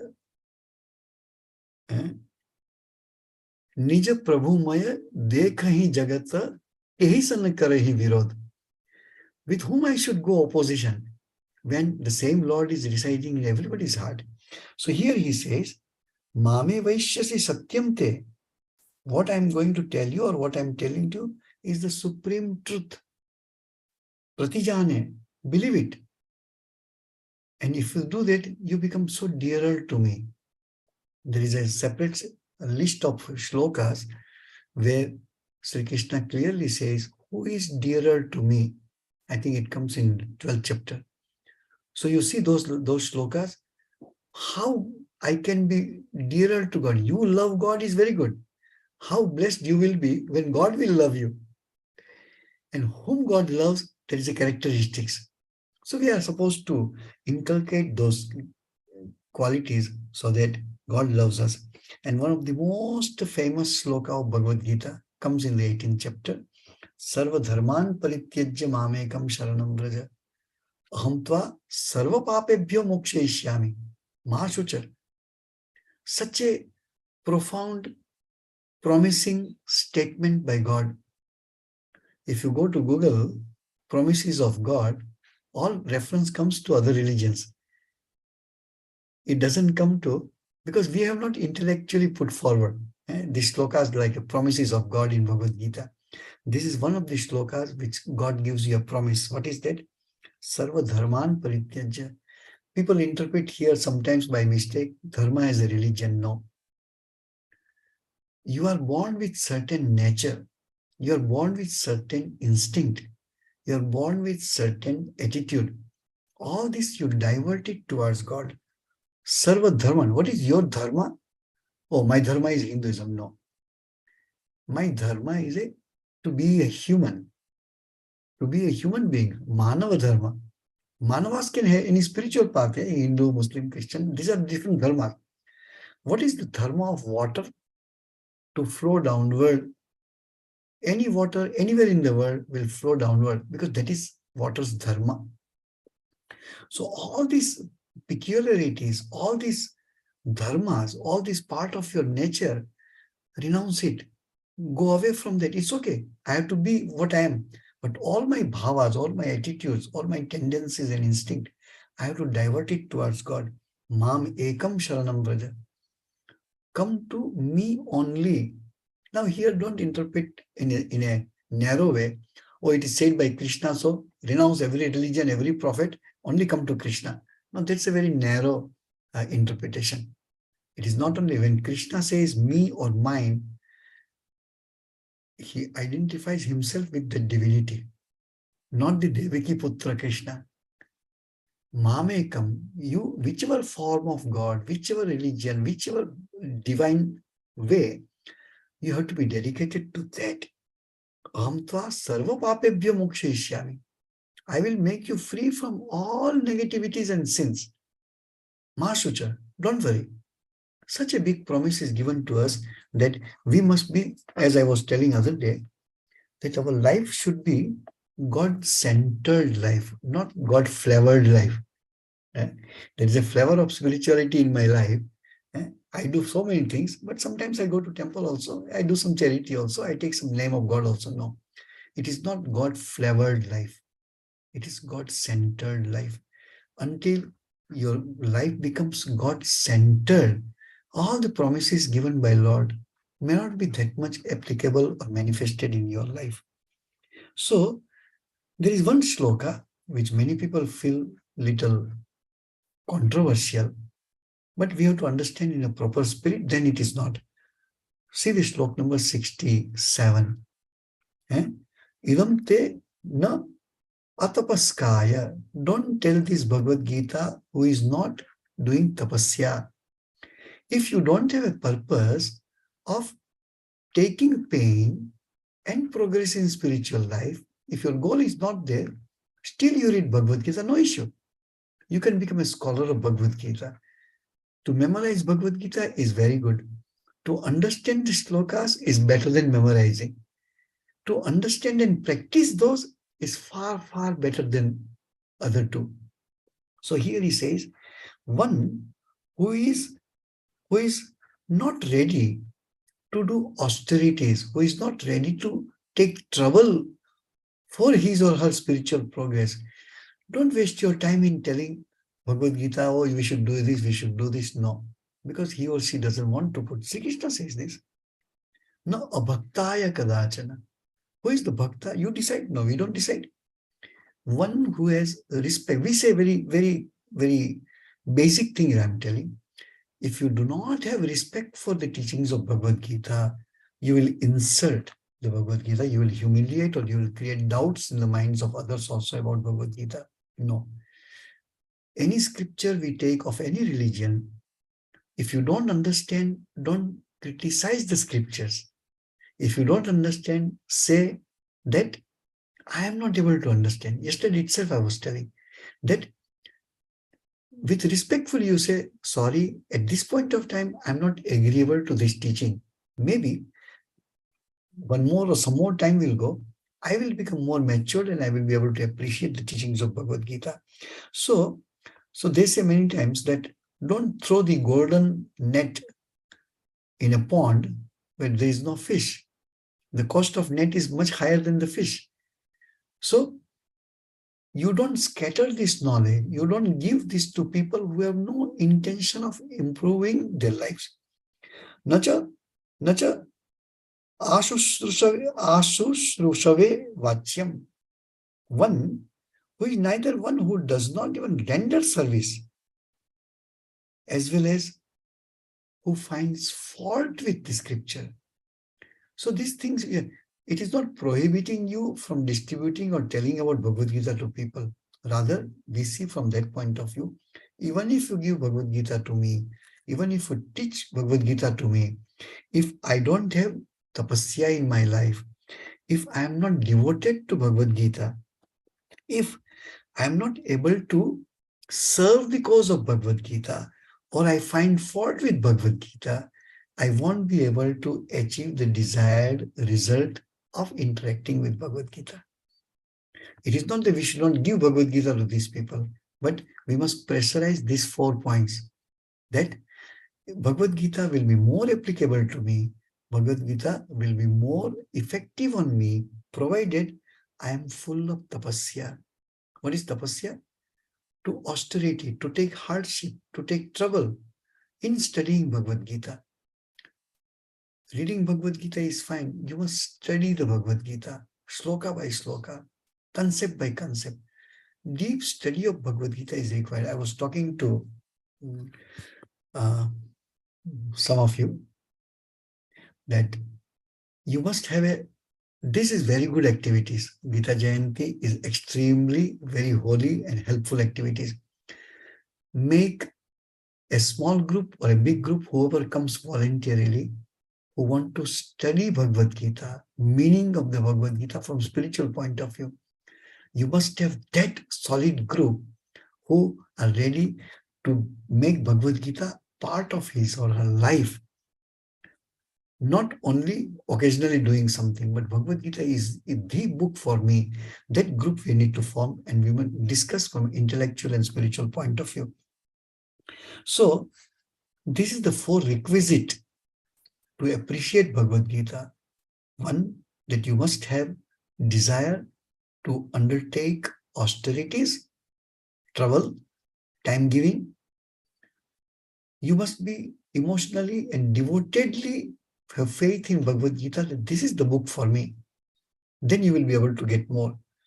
Then you must be able to serve the cause of Bhagavad Gita, or the devotees who are interested in Bhagavad Gita, to serve them. And the third is, you should not be finding fault with Bhagavad Gita. Bhagavad Gita will not be getting any loss. You will be at a loss that you will not be able to accept the teachings of Bhagavad Gita because you doubt Bhagavad Gita. Remember, I think 6th chapter, Sri Krishna says to Arjuna, I will tell you this secret, idam tute guhyatamam pravakshyami. This secret knowledge I'm going to tell you. And Sri Krishna only once in the whole Bhagavad Gita is addressing Arjuna as Anasuyave. I am telling you this Bhagavad Gita to you because you do not find fault with me. Look at that. He could have told, oh Arjuna, I will tell you the secret. He said, no. Oh Anasuyave, I am going to tell you the secret of Bhagavad Gita. Secret of Bhagavad Gita will come to us provided we don't find fault with the Lord. We don't find fault with the scriptures. Many times we do, but we are not getting that much benefit. If we are not getting, is because we don't have that full faith or trust in the words of the Lord. Then, what is the result of Bhagavad Gita? What is the result of studying Bhagavad Gita? Arjuna says what happened to him when the Lord told him, Nashto moha, my delusion will go, my clarity will increase. Clarity to study Bhagavad Gita, clarity to take my life and maneuver my life towards the Lord. That conviction will come. Smriti labdva. And I regain my memory of that I am a divine person. I am not an ordinary person. All of us are unique. All of us are divine by nature. Not the divinity will come from outside. No. Swami Vivekananda says, religion is the manifestation of the divinity already in man. The divinity is not going to come from anywhere else. It is already within you. So that divinity has to come. So that then again you see the humility. Tvat prasadat. All this I am getting, all my moha is destroyed, my delusion is gone, my memory has come back about my divinity, is all because of your kripa. Tvat prasadat. Sthitosmi. I am now established in myself. Gata sandeha. By the infinite grace of God, the doubts of our mind goes away. Doubts doesn't go. It is very, very difficult to be free from the doubts. So Arjuna says, and karishye vachanam tava. So you see, understand this point of view. If you have the grace of God with Bhagavad Gita's teaching, what will happen to you? Your delusion will go. You will get back your memory of your being divine. By the grace of God, you will be established in yourself. You will not have any doubt about it, and you will live your life according to what Krishna says you to live. This is the result of studying Bhagavad Gita. So this 18th chapter has quite a few slokas which clearly mentions the purpose of studying Bhagavad Gita. It clearly says how our life, details are given in many other chapters. But in nutshell, on 18th chapter, Bhagavan says this, that you have to have this all-encompassing idea about Bhagavad Gita, that how Bhagavad Gita is going to be affecting your life, how Bhagavad Gita is going to change your life. And very, very strange thing to say, the change is painful. Change is not that happy change always. God will, Sri Ramakrishna says in one place, when God wants to bless you, he will crush your ego. And that's a very painful process. But without crushing the ego, you cannot go forward. So that humility, whatever you are in the society, is by grace of God. It's not questioned. So always we say, today I became a monk. Do you think it is because of my vairagyam or my renunciation? No. I wished I prayed and it is grace of God and blessings of my gurus and blessings of my parents that this noble thought came in my mind that I should live such life. So you put your effort, but thanks will go to rest of the people. Otherwise, if I keep on thanking myself, then I will be egoistic about it, which is detrimental to my spiritual practices. So give credit to not only to the Lord, not only to the gurus, but also everybody who made me what I am today. So idea is this, that when we read Bhagavad Gita, we need to remember it is for me. I remember as Swami was here, some of you would have seen him when he was in Singapore in 1996 to 98, like that. He was my acharya, he was my teacher. So he told me, Sri Krishna says Bhagavad Gita to Arjuna. When you start feeling, when you start realizing that actually Krishna is telling to me, then you have started understanding Bhagavad Gita. Sri Krishna told to Arjuna, no, Sri Krishna told to me, Manmana bhava, madbhakto bhava, madhyaji bhava.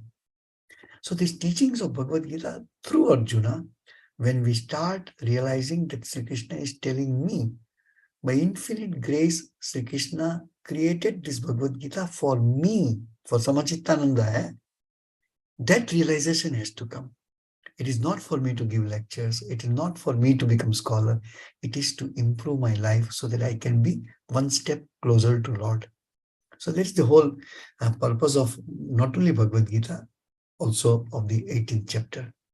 I think I kept limited today so that if any questions are there, we have a little more time to discuss one-to-one. Thank you very much. Thank you so much, Swamiji. As always, those words of wisdom are so amazingly applicable to each one of us. And it's so down to earth and so really touching the heart. So I think that's really the message. Like Swami Mitranandaji also spoke earlier about the Maranam aspect. And Swamiji again, Swamiji also here now also talks about the Maranam and also how that should actually transform our own life. So thank you so much, Swamiji, once again. And we will have a short maybe a long question answer session after this. So we will just continue with our rest of the things for today, and then we'll come back to the question answer session. So, okay. So now we have the quiz part of it. As usual, we will have short five questions of two types of short answer as well as slightly longer answers. Today's questions are based on topics that Swamiji talked about just now. Basically from second half of the chapter 18. So and answers are not there anywhere, and this will be just an online quiz. So we will look at these answers maybe at some future time. And the session for, I must say that actually, even though it's been uploaded into the questions have been uploaded into the website, Gita Jayanti's Google form. The tiny URL could not be uploaded due to some issues with tiny URL last night. I will make this link work after some time. So meanwhile, this is a link, so it will be available very shortly just after this. Okay, let me just go through the questions. Ananya is having an exam today, so she's unable to do it today. In 1848, that is 48 verse of 18th chapter, Sahajam Karma Kaunteya, the simile or the imagery of fire being covered with smoke is being used to establish a very important idea of the Bhagavad Gita. So the question is, what is the idea that here Lord Krishna is talking about when he says this fire is actually covered with smoke in 1848? So if you go through the verses with 1848 and after that, you will come to understand this concept that is being used here. In 1849, he says, Asakta Buddhi Sarvatra. How does one achieve actionlessness or Naishkarma Siddhi? So this is one of the very supreme concepts of Bhagavad Gita. What is Naishkarma Siddhi? So how one can achieve this Naishkarma Siddhi is described in 1849. So that is the question here. So the next question is, how does one establish one's consciousness in the Lord as per 1857? Jatasa Sarva Karmani. So Machitta, how one can become one's consciousness become established in the Lord. So that is the whole idea here. So here the focus is on 1857, the 57th verse of 18th chapter. And now 1861, like somebody also talked about it this now, and my WhatsApp, my DP is also based on this idea. And what is the imagery used to indicate that Ishvara is seated in one's innermost being? So here, actually, Lord Krishna is talking about the imagery that is using here, a simile. So what is that simile that he's talking about? Yeah, basically, the idea is that he's inside each one of our innermost being, or the heart center of us. So here, Lord Krishna gives a picturesque view of it by comparing it with something. So what is he is comparing this with is a question here. The next question in this section is, those who study the Gita or worship the Supreme through what kind of yajna? He says in 1870, so he says, Krishna says to Arjuna that those who study the Bhagavad Gita actually is worshipping the Lord by particular kind of yajna. There are several types of yajna being discussed in chapter 4. So one of the types of yajna is what Lord Krishna says is the effect of studying the Bhagavad Gita itself. So the value of studying Bhagavad Gita, what is it? That is the question here. As per Bhagavad Gita itself. Now we come to the second part of the quiz, and here this actually should require longer answers. Contrast between the characteristics of sattvic, rajasic, and tamasic sukha, or pleasure. So most of us say or believe that sukha is the ultimate objective of life, and he says, Lord Krishna here talks about different types of pleasures. According to the sattvic, sattva-guna, rajaguna, and tamoguna. So what are the characteristics of the sukha, the pleasure itself? So what is a good pleasure, what is a medium pleasure, and what is a bad pleasure? So that's what Lord Krishna tells to Arjuna here. So that is the idea here. But there is a question here. Now the next question is, what are the duties of the four varnas? The Brahmana, the Kshatriya, the Vaishya, and the Shudra. According to their own nature of Swabhava as per 1840 to 44. Here, Tamo Damastapaschoja. So the nature of the Swabhava of each of these varnas, which actually determine the duties according to these 3 verses 42, 43, 44. So that is the question here. So the next question is, to achieve supreme state of Brahman, 1851 to 53, what are the characters? What characteristics are required? Buddhya Vishuddhya Yukta. These are very, very important verses of the Bhagavad Gita. So actually, they talk about to achieve the Brahmanhood, how to achieve the liberation. What characteristics are required is described in these 1851 to 53. So the question is, what are those characteristics? So actually, even to understand these characteristics will help us know a lot about the steps ahead of us. The next question is 1864. Sarva Guhedamam Bhuyaha. What is the most secret of all secrets that indicated? So there are 3 types of secrets. Then there's a higher secret and the supreme most secret of the secrets. So here Lord Krishna says, what is the most secret of all secrets? So that is revealing here in just after 1864, 65, 66. So there is a question here. What is that most supreme secret? Here Lord Krishna has actually revealed that supreme secret to all the students of Bhagavad Gita. So the question here is, what is that secret that he is talking about? Then what is the secret of success? As per the culminating sloka, the finale sloka of Bhagavad Gita, Yatra Yogeshwara Krishna. So here Krishna says to Arjuna, no, not Arjuna, actually it's a part of a Sanjaya statement. So what is the secret of success? So that is enunciated in this final verse of Gita.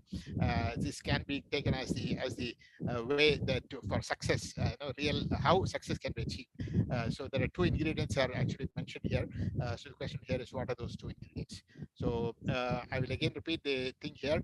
There's a tinyurl.com Gita mini quiz S18. So like here S17, S1, S2, S3, like that up to S18 are here. Anyway, these are also available in the YouTube as well as Facebook channels. So you can always go back through this. And anyway, it has been this thing also has been sent out to all the people who have registered. So these links will be available, but the answers are not there. So answers will be revealed at some time in future. So now we come to the concluding mantras to the end of the session for today. And this will be done by Sunilji as usual. Over to Sunilji, please.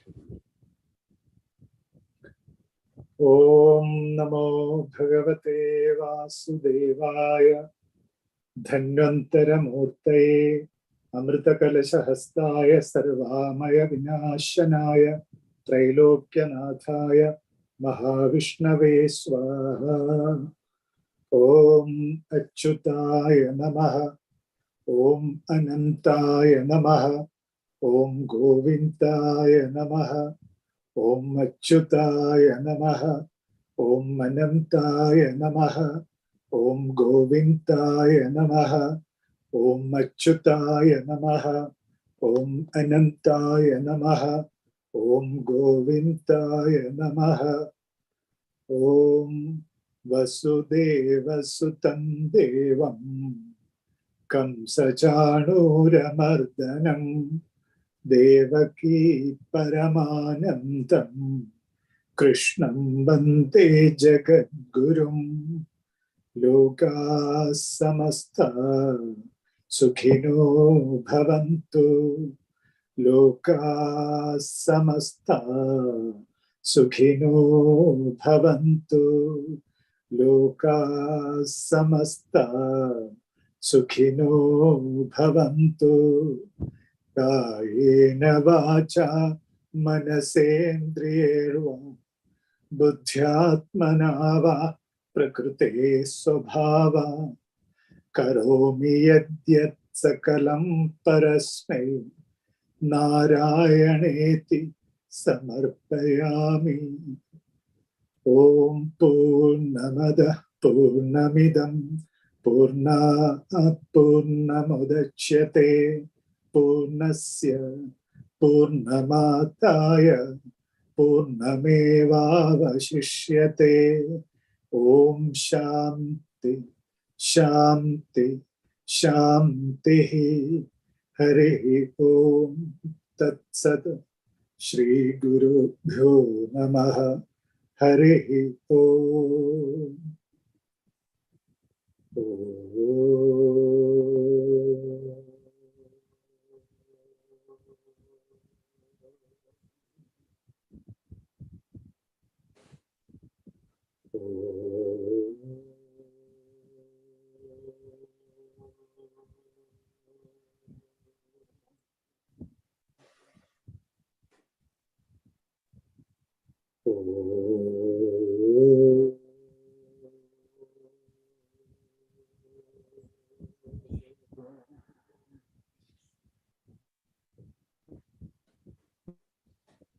Thank you so much, Sunilji.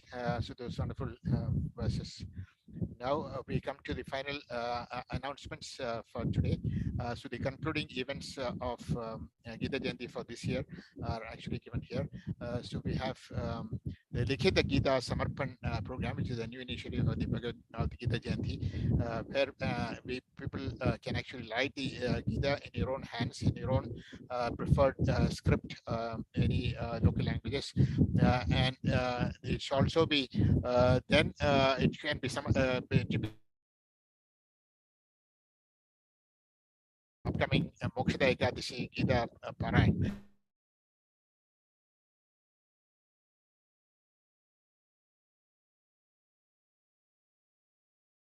This is just announced. Now, next is the Sampurna Gita Parayan on the Mokshada Ekadashi day, which is going to happen on the 4th of December. That is basically next Sunday. That is today is Saturday. The next Sunday is the Sampurna Gita Parayan. So where we talked about just now.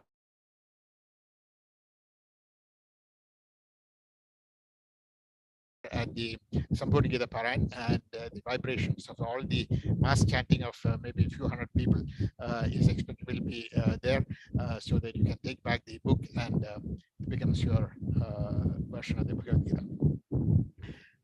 And this is going to happen at, please register at this link here, this is going to happen at, please register at this link here, bit.ly/GJMEP 2022. So GJ Gita Jayanti, MEP is Mokshada Ekadashi Parayan 22. So it should be easy to remember. Bit.ly GJMEP 2022. So it's happening next Sunday at 8 a.m. It'll be there till about 4 or 4.5 hours until about 12:30. And there'll be also brief lunch. Ekadashi lunch will be available for all those who participate there.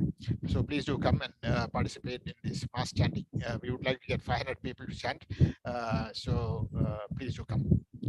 So then the final announcement for today is the International Gita Forum with Swami Sarvapriyanandaji of Vedanta Society, New York. Like Swami Samachitanandaji also just now briefly talked about him. So he will be here and he's going to give us 4 lectures, 4 public lectures. First one starting on the 3rd of December, then 5th, 6th, and 7th. The third one is based on chapter 2, Enlightened Life, and the 5th, 6th, and 7th are based on chapter 13 of the Bhagavad Gita. And so please do come, again happening at PGP Hall, 7 p.m. Singapore time on all the days. Again, light prasadam dinner will be served. So these are all the announcements for me. Srinivasi, you want to say anything more on these? I just like to add that for Moksha the Parayan on the 4th Sampurna Gita Parayan, we are more than quite a sizable number. But if we are able to get about in our circle another 5-6 more through our efforts for each person, we will be able to reach our ambitious target that we have set out ourselves. So let's see with Krishna Kripa whether we are able to scale there. And as far as Sarvapriyanandaji is concerned, there are 3 more other programs which I would like to add on. He will be gracing the occasion on the Moksha Parayan and giving a brief sambhashan for about 15 minutes, sometime in the during the completion of Parayan like that. So please do have the benefit of not only doing the Parayan and hearing out from Swamiji the benefits of the Parayan on that day. In addition, Swamiji will be talking at Ramakrishna Mission on 4th December evening and 11th December evening. Both are Sundays at 6 p.m. 5 to 6 p.m. On 4th, he'll be talking about Tattvamasi, and on the 11th, we'll be talking about the light of lights. So those who are interested, please do listen to him by going to Ramakrishna Mission on these 2 days also. Thank you very much. Thank you so much, Srinivasi. Yeah, I forgot to talk about the Ramakrishna Mission's talks. Okay, now we come to the, so thank you everybody for participating in this online Parayan Satsang for 2022 organized by Gita Jayanti Singapore. So Narayana iti samarpayami sarvam Sri Krishna arpamastu. So this concludes the session, for formal session for today. Now we will have the question and answer session with Swamiji, who is here. And now request everybody to enable your video so that we can take some photos. So kindly enable your videos, please.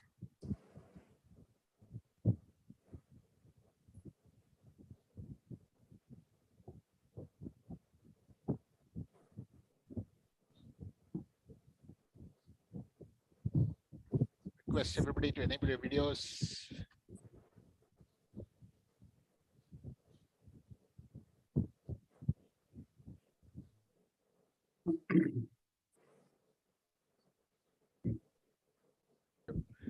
So the photography session is over.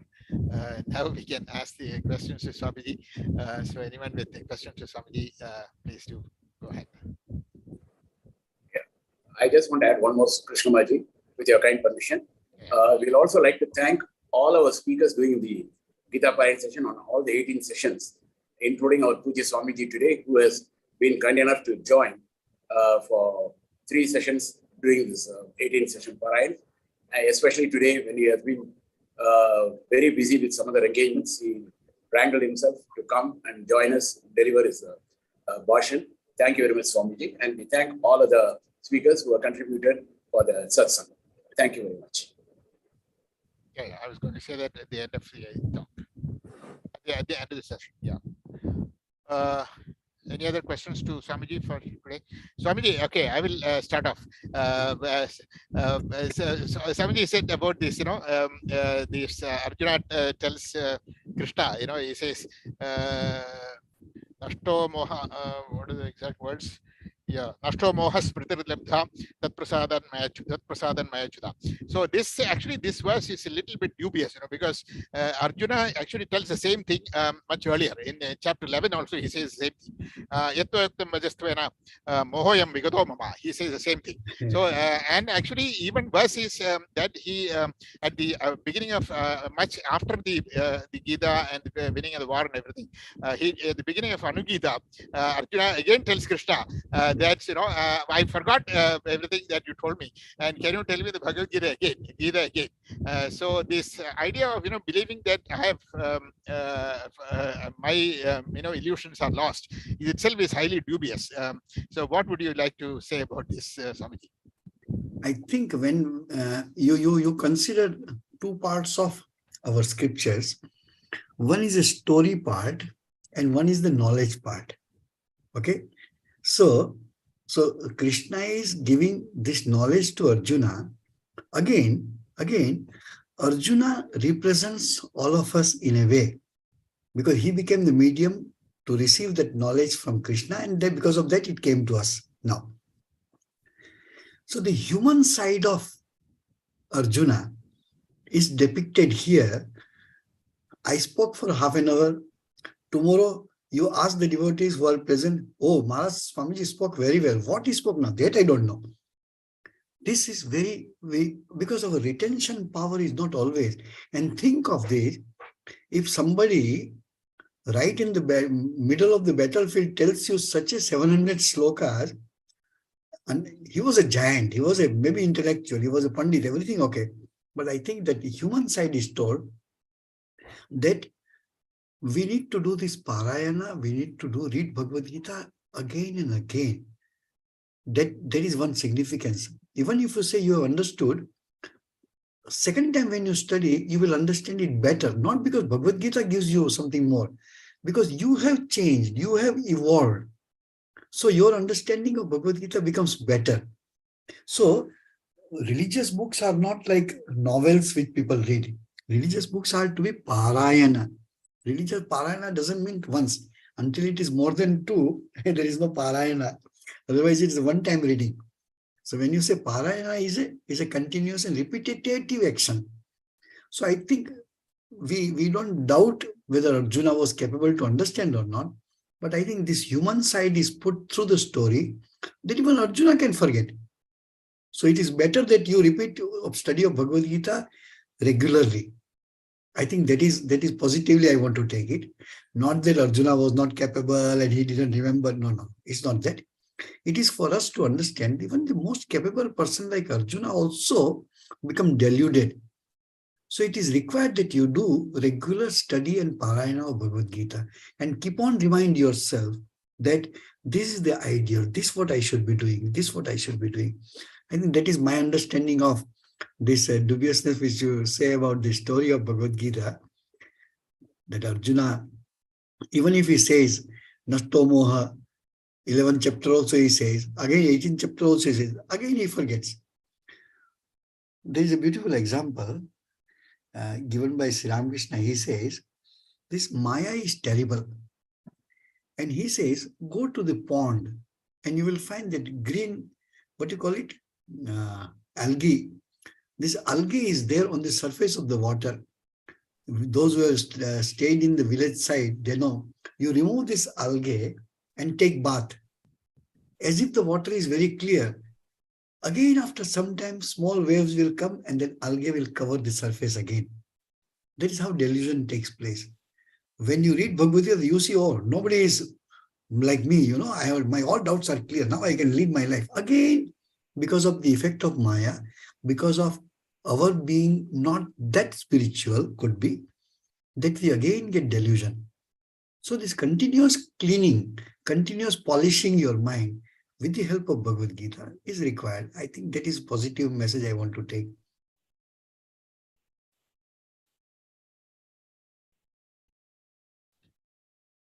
Thank you, Swamiji. Actually, yeah, I was not trying to say that, Arjuna is bad. What I was saying that, we have trusting our own intellect is the problem. Like when we say, put ourselves in Arjuna's perspective, we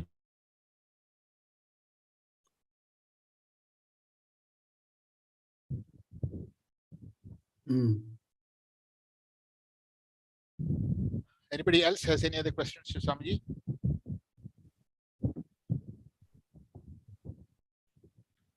Sunilji, I need to say something. You have to unmute. There was another mentioning, as you were saying, Matta Smridir Jnanam Apohanam Cha. So here, can we connect to this, to that actually, because that is also the Lord. Because Vismriti also is actually Lord. And we need grace to forget the word. I think I've heard of that actually. Yes. So that is also grace of the Lord. We start remembering the names and forms of this universe. As the Lord is the transcending aspect. Correct. But we keep bumping onto this thing, we may be much frustrated. And so you need also need to be forgotten. Maybe many things too. There is a very speciality of Hindu religion is we do not believe in Satan. We don't believe in Antichrist. We do not have that concept. The positivity and negativity both are part of the Lord. If you read the Durga Saptasati during Navratri and all that, you see these slokas, Yadevi Sarva Bhuteshu, there are so many negative qualities are there.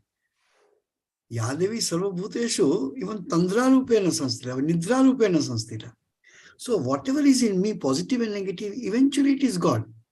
But it is God who makes it positive, and that is your sadhana. You are born with negativities. If you are born with all positive, then there is no point of spiritual life, you see. You are already divine, but we don't know the divinity. So we try to do spiritual practices and live a pious life and holy life, and thereby just to realize that, yes, I am divine. Divinity is not going to come from outside to me. It is not a virtue which is God by someone. Shankaracharya is very, very... We have studied Bhagavad Gita, and I really encourage, if you know little more Sanskrit, read the direct Bhashya of Shankaracharya. He says in one place, very sportingly, he says that you are divine. Even God cannot take your divinity from you. He uses this word. Ishvaropi, what is the sentence? Ishvaropi tat kartum ashakya. God cannot even take away your divinity, whatever God he is, because divinity is your real nature. It is not that a white cloth is made color. The color itself is original. It will not go away from you. So until the divinity is realized as my true nature, not that, okay, now I am this, later on I acquired this quality. No, you are not acquiring. You just come to know that I have these qualities. It is already part of your being. So that is one thing, that we don't have those negativity. Rather, people mistake because words are the same. This is my understanding. I may be wrong. You take it or don't take it. You know, we also have a concept of heaven and hell. Christianity also have concept of heaven and hell. But a Hindu, when he calls heaven or hell, it is not eternal heaven and permanent hell. Our heaven and hell, you have positive points, so you go to the resort, enjoy for 10 days and come back. If you have a negative points, you go get your punishment and come back. We don't have a concept of heaven as it is. A heaven with a sensual or external happiness cannot be eternal. That's why when Christian says eternal heaven, it is which one, you know? Yad gatva na nivartante tad dhama paramam mama. So when Christian says heaven, is actually Vaikuntha or Kailasha or a feet of God. When we call heaven, is a resort. I have accumulated punya karma, so I go and enjoy. But kshine punya martyalokam vishanti. Again you come back, and so punya karma also has a result. So true renunciation comes first. You renounce the negativities. Eventually, you do not be attached to even positivity, because that also is a bondage. Mukti is a very difficult concept to understand. I will tie you with an iron chain, then I become very graceful to you, and I tie you with a golden chain.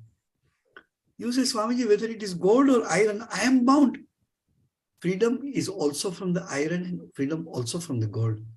So positive karma also, that's why just now you referred to Nishkarmya Siddhi and all that. These are all very difficult concepts to understand at initial stage. I'm not telling I have reached any stage. No, I have not reached any stage. But we need to understand that.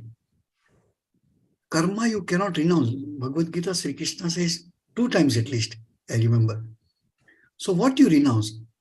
You renounce sakama karma. You don't renounce nishkama karma. And karma is not what you are doing. Karma is your attitude towards that work is real karma. As I was giving example, if an ordinary person kills another person, he may be hanged. But a soldier kills 10 people, he is given medals. Killing is the same. But no, your purpose is different. So karma is not what you are doing. Karma is what your attitude towards that karma. When you clean the drain, actually you are killing so many germs. When you spray, a lot of mosquitoes die. Are you committing sin or are you protecting other human being? Which way you want to take? Attitude. If you are angry on somebody and create karma by killing something, whether mosquito or whatever, could be negative karma. But you are doing to make people safe from malaria. It is not negative karma. So karma is not what you do. Karma is your attitude towards or your purpose of that karma. So we don't have negativity. It is all positivity. Whatever negativity, that also is Lord. Lord is the same. You know, we have a nice story that Rama in the forest was digging, and because of his arrow, one frog died because the arrow was very sharp. So Rama says, when you got this arrow from my hand, why didn't you shout? I would have spared you. So the frog says, when other people kill me, I call your name. When you yourself kill me, whom to remember? So nothing negative. You know, we have a story. People tell you half story that hiding behind the tree, Rama killed Vali. And people criticize Rama on this. Rama, there are few points which everybody criticizes for ages. He is renouncing Sita, knowing that she is pregnant, and the killing Vali from hiding from behind. These are the human limitations we put on Rama. Have you asked Vali? Have you asked Vali what was his feeling when Rama killed him?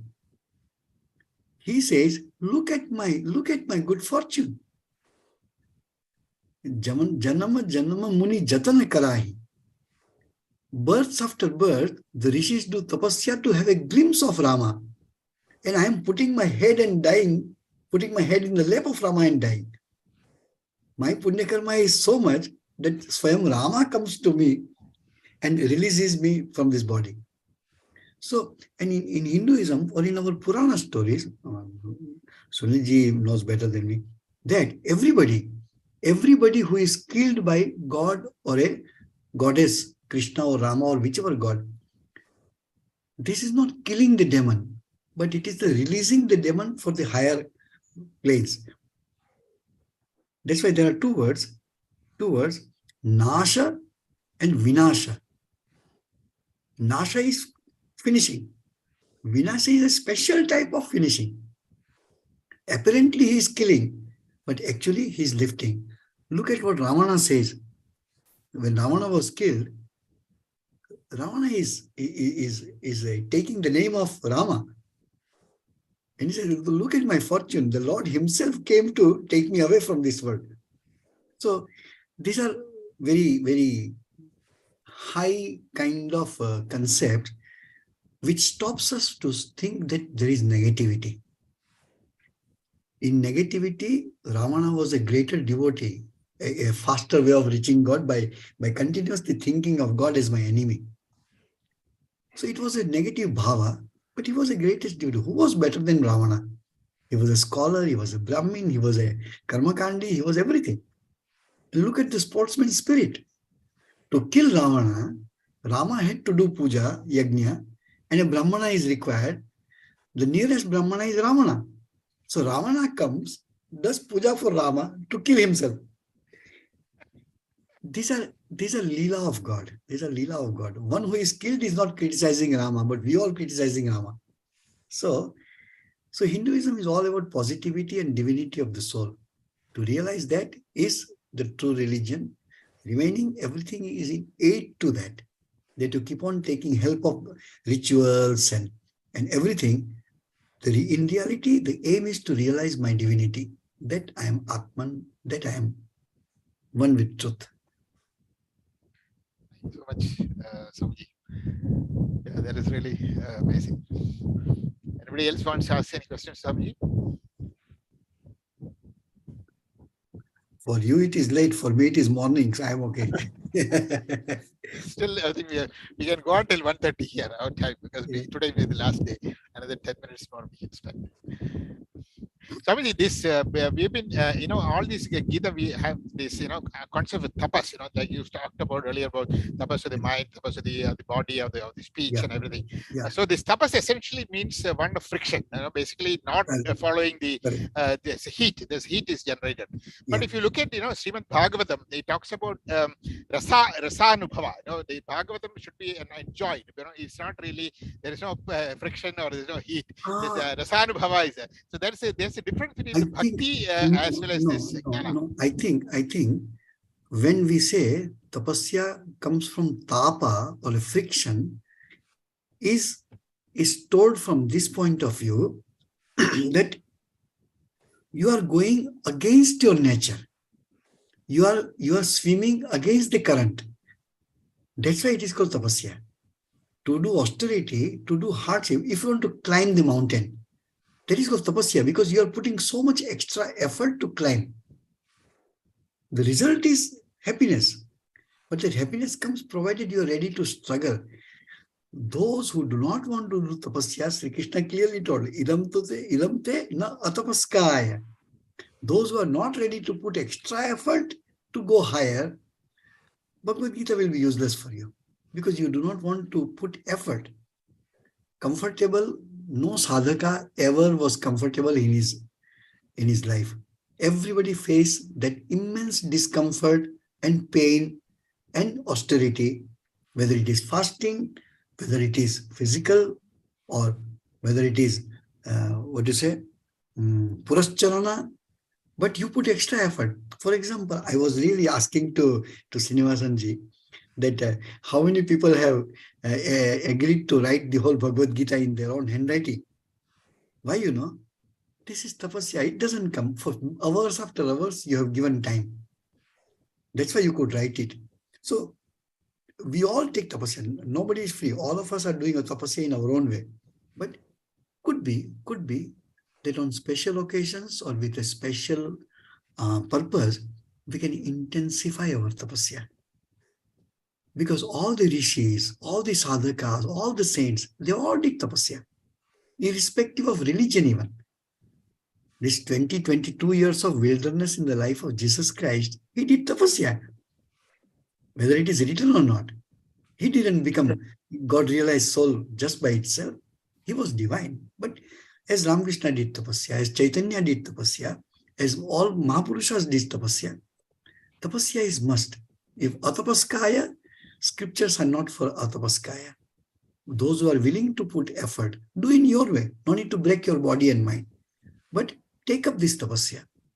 Writing the name of God 108 times. It is a pleasure. Repeating then it's puras charana. Charana is a step to pura, to complete that charana. You decide.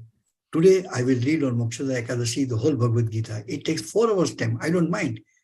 But at the completion of that, I feel so much joy that I could do this tapasya. There are people who do every day Bhagavad Gita Parayana. Every day.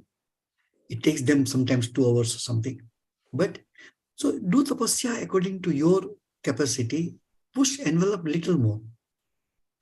You don't take ideals so high that you cannot reach. And you don't keep your ideals so low that you don't need to put any effort. So achievable target we should put in tapasya. And we keep on doing tapasya in our life and purify ourselves. This is nothing to prove to anyone. It is to prove myself that I want to take trouble for the sake of Lord. How much tapasya our parents have done before we become a human being and came to this world? Is there any way you can repay the pain, anguish, excruciating pain which our mothers underwent while giving birth to us? That's also tapasya. But as soon as the first cry of the child she hears, she forgets all pain. So pain, if you want happiness, divine happiness, you should be ready to undertake pain. Lord Rama took pain. Sri Krishna says, you see, I don't have to do anything. Trishu lokeshu kinchana. In 3 loka, I don't have any work. But if I don't do it, yadi hayam navarteyam, jatu tishtati akarmakrit, everybody will sleep. Nobody will do any work. So even if he doesn't need to work, he works hard. Rama did, what crime he had committed? 14 years in the forest. Can we stay? No. So everyone has done tapasya. At the end of tapasya, there is a peace and happiness. So that's the idea, that we all take up tapasyas in our own way. All of us are doing tapasya in the name of Gita Jayanti, in the name of Gita Parayana, in Devo Gita, Likhita Gita. We are doing tapasya only. So this is a great platform for all of us to do our own tapasyas. And that is eventually helpful to us. Thank you. It's like doing exercise, right? So that, Yes. So the exercise also is a form of tapasya. Yes. So if there are no other questions, anybody else has any other questions? Final call. Srinivas, do you want to say anything?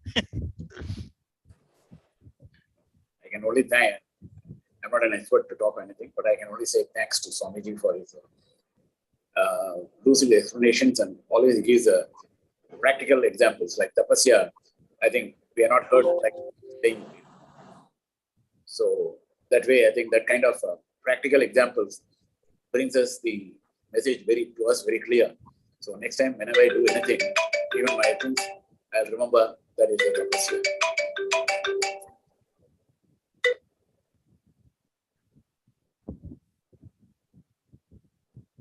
Somebody's got a call.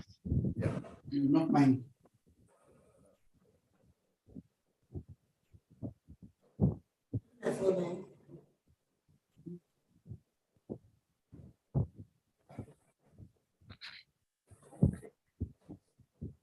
Okay, so I think it's already end of the session. Nobody has any other questions. I think we'll close session for today. So, like you said, we thank all our Swamiji for today, Swami Samachitananda ji as well as Swami Mitrananda ji, who gave initial the welcome address, Anugrah Prabhashanam, and also Swamiji for giving a very, very detailed talk on the second part of his 18th chapter, as well as the answering all the questions today. So thank you so much to both the Swamijis. Our immense pranams to both of them. And also our thanks, immense pranams to all the lead chanters, as we actually showed their faces today for the first time, and also to all the speakers, like Srinivas said. So our immense thanks to people who have spent their time and effort to elucidate on various concepts of the Bhagavad Gita as well as different chapters of the Bhagavad Gita. So it was always a great learning journey for all of us. So thank you so much to all of them, and also to all our participants and all people who have supported this effort in any way. And finally, we offer everything as our humble offering to Lord Krishna. Thank you so much, and see you all. And on the 3rd and 4th and 5th and 6th and 7th of December. So see you all very soon. Hari Om. Hari Om, Swami.